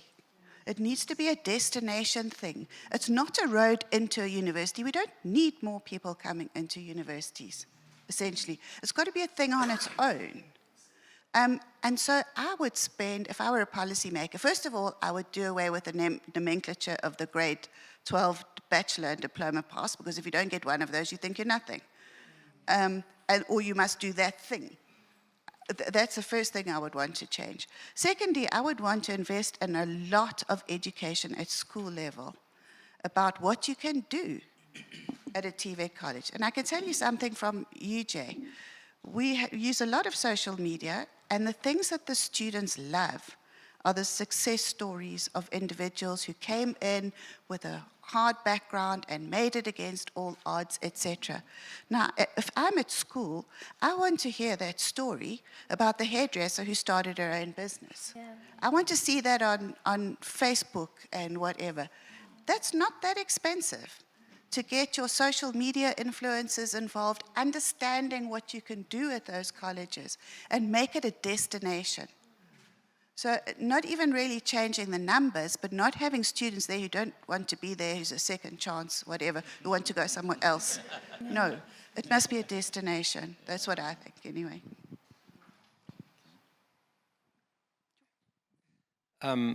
Yeah, I can confirm that, DHET is fairly good at publishing statistics on both private higher education institutions and some statistics on private TVET as well. So those statistics are there, and the data situation has become better, and it's crucial that it gets better for us to understand pathways, because let's remember that pathways is about how individuals are moving.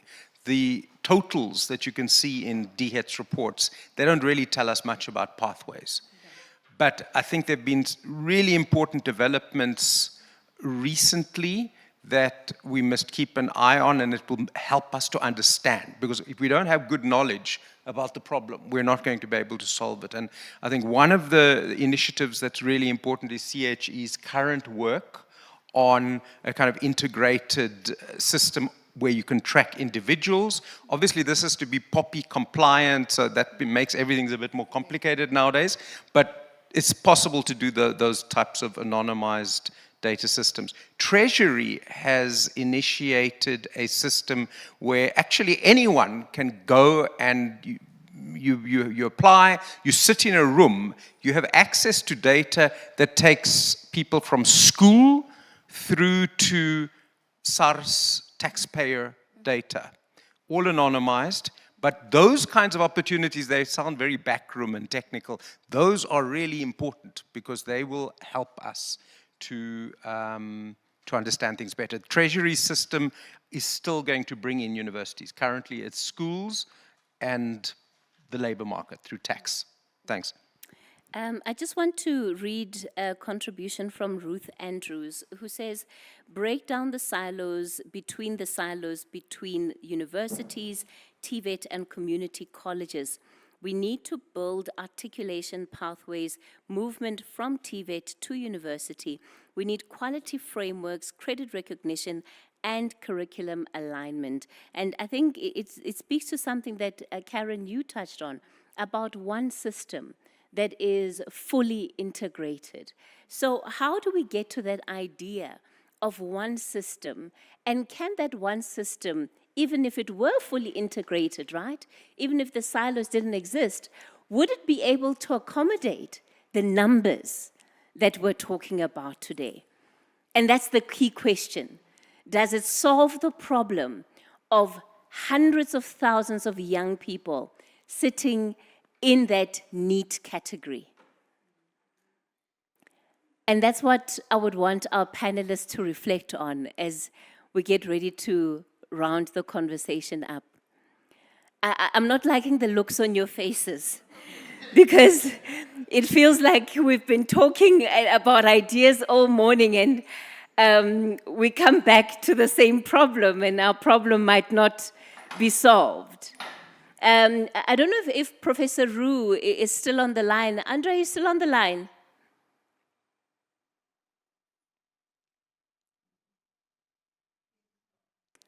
Yes, there we go. Do you perhaps have a contribution to that question before I come back to the panelists in the room? By the way, a lot of our delegates are saying thank you for your presentation. They found it very insightful in terms of what the future of work looks like in this country. So that's just, there are too many messages to read them all, but collectively there's a really big thank you. But if all of these factors we've been discussing are resolved, that you do have an integrated framework, right? That you do have greater support for private institutions, for TVET institutions, does it solve the issue that we're trying to do away with this, which is sitting with this high number of young people that are not doing anything? I don't have, I'm not into the institutional, or I don't have much institutional tacit knowledge about these things. My gut feel would be probably not, but it could help a great deal. And I would go back to one of my earlier kind of observations, and that is, and I say this very carefully as a 40-year-long employee of university, I think we sometimes tend to overemphasize the importance of universities and neglect other aspects such as the shorter courses, the self-employment idea. The fastest growing kind of work in the world is self-employment. So I think that might be part of the solution, but I don't think there's one single solution. No, I doubt that very much. That I doubt very much. But I don't have enough institutional knowledge of the relationships and the silos, etc., to be able to give any meaningful response to that. Sorry. All right, thank you, Prof. Let me come back to the room and give our panelists an opportunity to reflect on that question as we round up our conversation. Does it solve the problem that we are trying to solve for? Do you want to go first, Karen? I can go since I have the mic. Yeah, I see everybody else is avoiding the mic. Avoiding it, so let me just bite this bullet. I think Denise is right. There is no one silver bullet. There is no one silver bullet. Even if private higher education makes 100,000 more spaces, they're not funded. You know, so who's paying? Who's picking up the bill there? And we've heard that NSFAS is already struggling. If we go to the TVET college sector, who's funding? So we're again asking that question. And if we go to the private FET college sector, which is also in existence and, you know, well regulated under the QSTO, there's a lot going on there, who's funding? So I think we bump our heads against certain realities. But there's certainly a lot that we can do that's within our power. And I think one of the things is this public-private partnerships and how do we work together? The short learning program options, you know, what is out there that can skill a young person to the point where you don't need a 3-year degree, but you have a unique skill. And certainly, you know, talking about this gig economy and creating your own work and so on are possibilities. So I think as we throw around these ideas, it's actually necessary to sort of get to a conclusion of these are the 10 things that we can tackle, that's within our ability, and that will at least make a dent. But in our lifetime, we can only ever make a dent.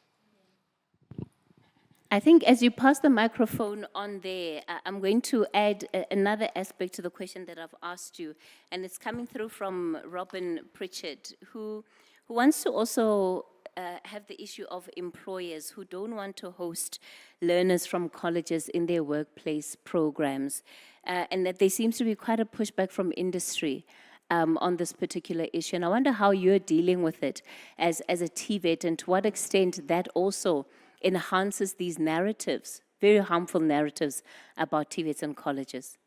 Yeah, thank you so much. And maybe just to address that, it's mainly due to industry not having a knowledge of what we do at the college. At the moment, we are doing our level best to organize, you know, business breakfasts where we invite business to come, and we tell them what we do at the college and how our students can access workplace and even employment at those businesses. I think something needs to be done. We can increase access if we move away from a funding models that seems to suggest that, in line with what you said, that you need 3 years to come to the college and learn 100 things and use only 3 things to contribute to economy. So at the college, in the occupational program, we offer qualifications, but we also offer skills. And a skill, it means you need only 30 credits at the college, and we teach you welding, and you go out there, you open a business in welding. And that is really funded. So in other words, the focus is only producing or funding students that come to the college and stay for 3 years, for 4 years or so. So if policymakers can be broad in their thinking in terms of how do we increase access to colleges, I think that will impact more. Kathy, I'm from Limpopo, and where I come from, you've got young people that are declared to be unemployed, and they're receiving 350, yet they're building houses, they're wiring our houses, and they see themselves as unemployed. And that is another market that we can uplift, because they need to come to the college and just get a skill and do even more in the skill that they already have. Yeah. Thank you. Thank you. Thank you. I think you're absolutely right. There's no one silver bullet that's going to solve all of this. But there are little bits that we can do incrementally across the system. I've mentioned some of them about the TVETs. I think you're absolutely right in there are so many inefficiencies in the system. Students are funded, as you say, we front load them for those 3 years. But our throughput rates are poor on the whole. Can we afford that? Why do we not change the model of our thinking and have shorter bits that students can manage and do and go out there? And I think that is particularly in a sector that deals with skills. Now, I also think, and I mentioned it, I think universities should also be doing that in distance education. There's lots of gaps that we need to plug in making sure that our graduates who have all been front-loaded actually get employed. And I've mentioned some of those ideas. So I think it's that. I think as individual universities, we have to work really, really hard on improving our throughput rates. And that, I mean, for us, it involves lots of data analysis, seeing how many students are taking a full load in their first year, because if you're not going to finish on time. So, and then the advice to actually take a full load so that you can get there. And advice and little bits of top-up funding. Top-up funding is so important. One of our reasons for students not finishing is because they are owing a little bit of money. Yeah. So, but funders and bursary people want to fund the whole degree or whatever, but actually you just need that little bit to get them out. So we do a lot of analysis to see how many of those can we actually get to complete. So it's about increasing efficiencies. It's about changing attitudes and perspectives about what you can do at a TVET. It's about changing the model of what we do there. As you say, I really do think it's about the skills and using distancing as well. To pick up a particular skill like Excel or something. I mentioned that earlier. Those kinds of things all together, growing the private sector to absorb those students who can actually pay. So yeah, all of those things together would help, but it doesn't help, sorry colleagues, I come back to the negative, when we have a massive government debt and we have you wonder where would the extra money for NSFAS, etc., come from, which we would clearly need. All right. Thanks. So I think a lot of the challenge relates to what comes out of schooling. Yes, one needs to organize things better in the post-school space, but I can see that we have made improvements in what comes out of the schooling system, and I think that has contributed to the growth, but that trend needs to continue. And just to link up a little bit to Andre's lovely presentation, I'm often struck in this kind of environment of uncertainty, fourth industrial revolution, AI, what's going to happen. There seem to be two conversations that need to be joined up, I think, better. On the one hand, especially in basic education circles, there's a lot of emphasis on the basic skills. Like there's a problem with reading, there's a problem with basic numeracy. And then if you go into another room, it's, oh, we need to diversify the curriculum and we need to, make people more creative. They're both important. And I think that part of the challenge we sit with in basic education is to join those dots, because you're not going to be creative if you can't read. So both the basic skills and the kind of curriculum diversification things need to happen, and both of those things can, I think, lead to young people who are going to feed into a more dynamic and growing post-school and university sector. Thanks. All right, well, let me thank all of our panelists. Please give them a round of applause for me. Thank you so much. I think your insights have really, really been incredible, and they've helped to shape our conversation in so many ways. The overarching thought that I'm left with, and it goes back to a survey that I think, Denise, you ran us through it, about what employers give you as an institution feedback, and it relates to flexibility and adaptability. How quickly are we able to turn these ideas into solutions to the problems that we're facing right now? Because in the absence of that, the problem continues to compound. And I guess it's a question that University South Africa then will have to answer. How quickly can all of these ideas be brought online to answer the problem, maybe it might not be for next year's cohort, might not be even for 2027 cohort, but certainly that by 2030, the way in which one is able to navigate higher education speaks to the future that we're working towards. On that note, I'm going to invite onto stage Dr. Petiwe Matutu, who's the CEO of University South Africa.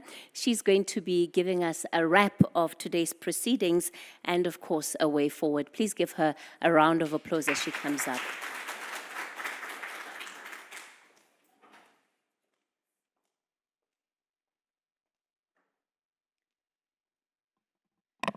Well, I would like to thank the panelists for their insightful ideas, and also the audience that we have for their questions that they've posed and their ideas that they've put forward. Let me quickly summarize what has come out of the discussions, which I think some of us were not aware of in particular. There are those that perhaps I think we are aware of, but there are those that we were not aware of. So the first one, it's an issue of funding, which has got a big role to play in our inability to accommodate the students that we have coming from basic education. And what is emerging is that this has a lot to do with the increase in per unit contribution of our government to the student due to the NSFAS. So if you look at previously what we had versus what we have now, where students from financially needy backgrounds have to be funded fully for their studies without any kind of debt, without anything, that has increased the government contribution towards higher education enormously. So in trying to tackle or in trying to increase the numbers, that is what needs to be addressed. That's basically what Prof. Gustafsson was saying to us. And I think that's an area that we need to look at.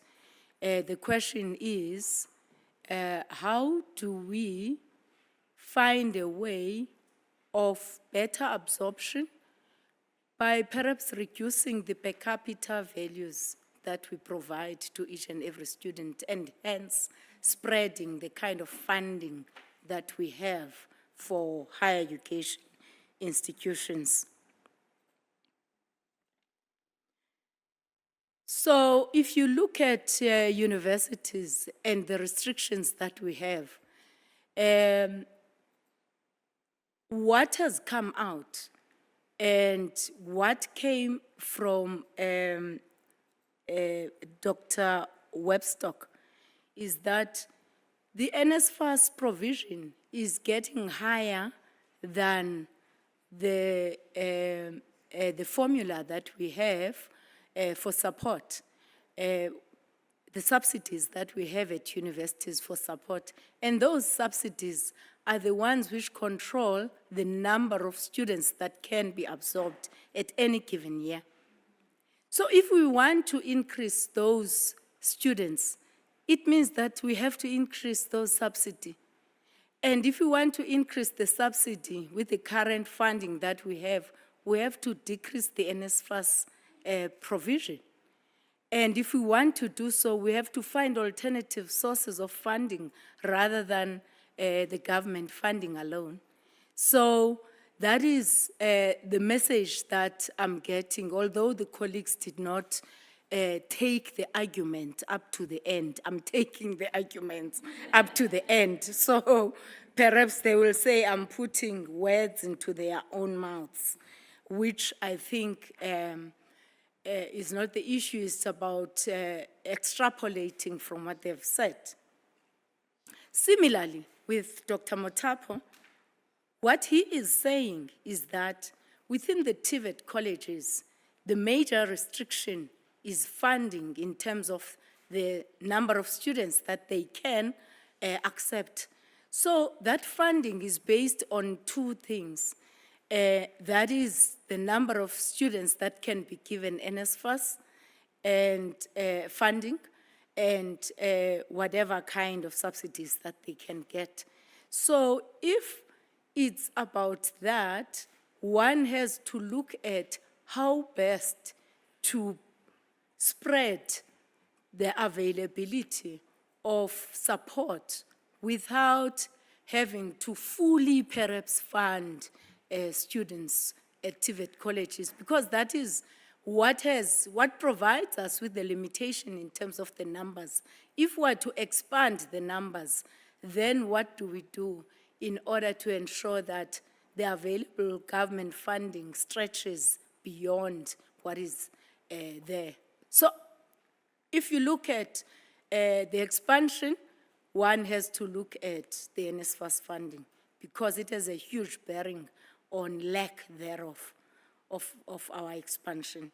So I do think that that is very clear when it comes to the issues of funding. The other aspect that I think very few of us were aware of is this thing of a bachelor's pass. What has been highlighted here is that as much as about 70% of students, sometimes with a bachelor's pass, do not qualify to get into university due to their academic performance within the schooling sector. So if we are to change that, it becomes important for us to change what is called a bachelor's pass. If we don't do so, we keep on raising the expectations of parents, the expectations of learners for students who cannot even access higher education. Then the other element within access to higher education, which has been highlighted, is the combination of the subjects and the levels at which they are passed. Mathematics and physics highlighted as a big barrier or gateway subjects into higher education. So it becomes important for basic education to work on this.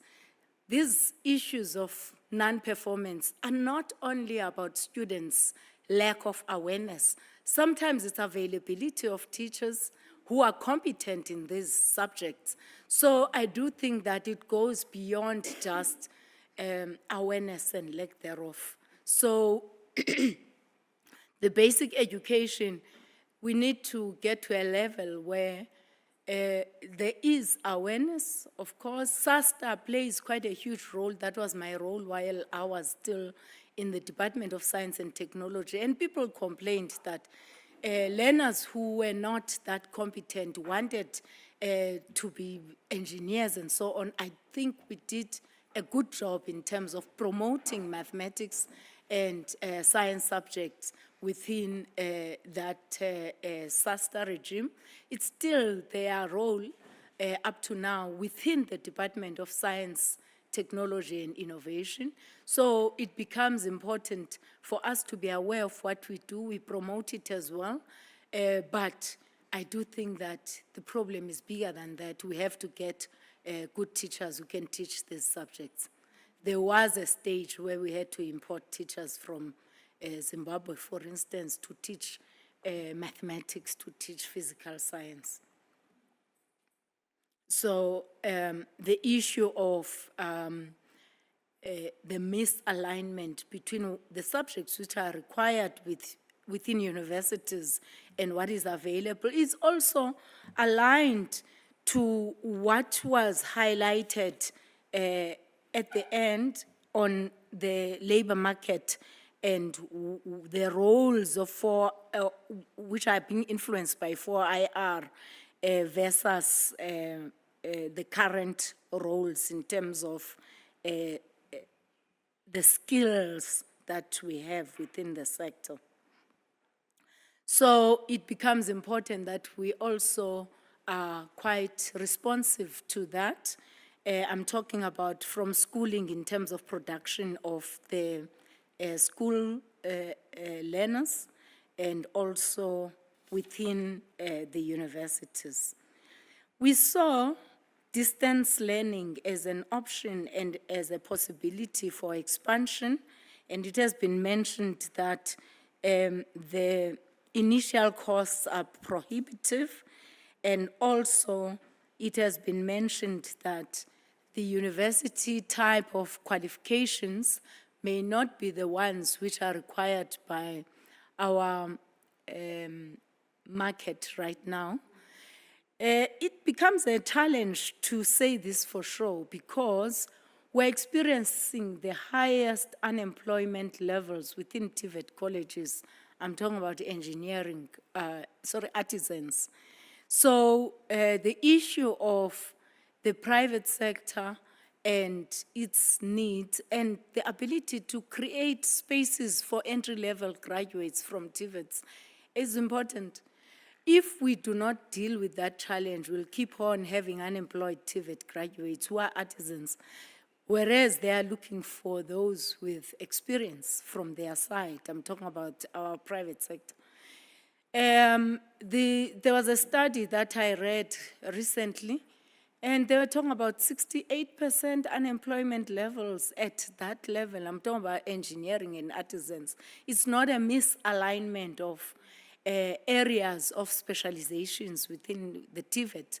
Perhaps we need to start looking at not just knowledge of what TVETs do, but creating entry-level positions within the private sector.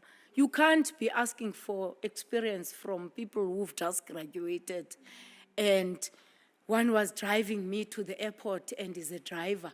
And I'm saying, these are the artisans that we need. And said the position that I got, it was difficult for me to lie because I'm dealing with electricity, to lie and say I've got this experience which is required. And I had to give it up because they said, we need you to be in charge, we don't have anything which is lower than that. And she felt, no, this would be so dangerous. I can't say I've had this experience. I don't have it, and I'm not at that level. And that's all that is available. There's nothing which is below that. So we need to work to ensure that the graduates that are there are absorbed. And this is not a matter of quality. This is not a matter of attitude. It's just a matter of a system which is not ready for the graduates that are expected. So the issue of distance learning, I do think that we do not need to give up when it comes to higher education institutions. We need to really explore this element of the distance learning. Because in as much as UNISA absorbed about a quarter of the graduates, of the high school, the people who've completed, we still have some kind of demand. You look at the qualifications that we have and the demands that have been set here, we need to have a way of ensuring that we can make it cheaper, we can, in the end, make it easier for people to still access higher education within the constraint of TVET colleges, because we've had these constraints. One, being that they are full. Secondly, being that they experience higher levels of unemployment due to the perhaps lack of readiness of the private sector to absorb them.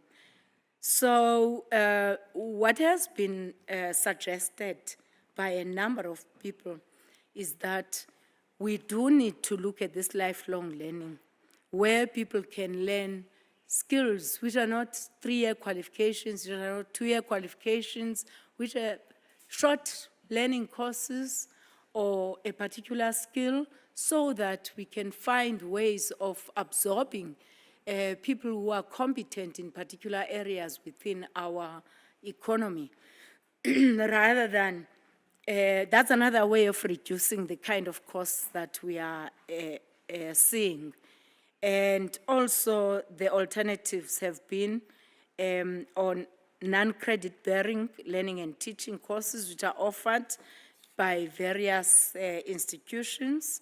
So I think from my side, the gaps, of course, between what is being offered in the various sectors and what is required, finding ways of beefing up and lifelong learning to have these short skills development programs at costs which are not too much and at the same time in partnership with the private sector. So I would think that that's the summary of what we have come up with. These ideas, as they come, they build on to what we focus on as Universities South Africa in collaboration with a whole lot of other things that we have. In our midst, we had colleagues who are working in the World of Work Strategy Group. We have another strategy group which is called Teaching and Learning Strategy Group within USAF. They take up some of the ideas which are coming through. I saw Remy, who was seated there, is a member of our World of Work Strategy Group. Mr. Mabizela oversees all these strategy groups. So as time goes on and as the challenges come up, we will decide on which ones to pick up. Thank you very much.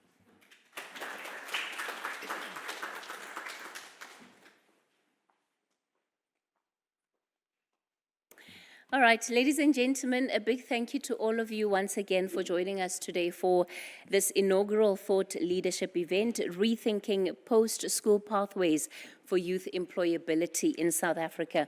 I hope it certainly provided a good foundation for this conversation to continue taking place in multiple ways in whichever spaces of influence and work that you do on a day-to-day basis.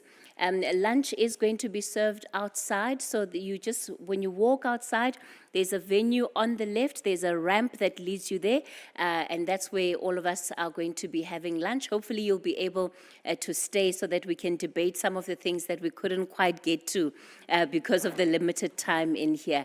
I think that will be the final announcement. And from our panelists, is it okay for us to distribute the presentations that you shared with our panelists? It's a thumbs up from everybody. Wonderful. So we will distribute then those presentations to all of our delegates that have been part of the session. On that note, it is officially a wrap. Thank you.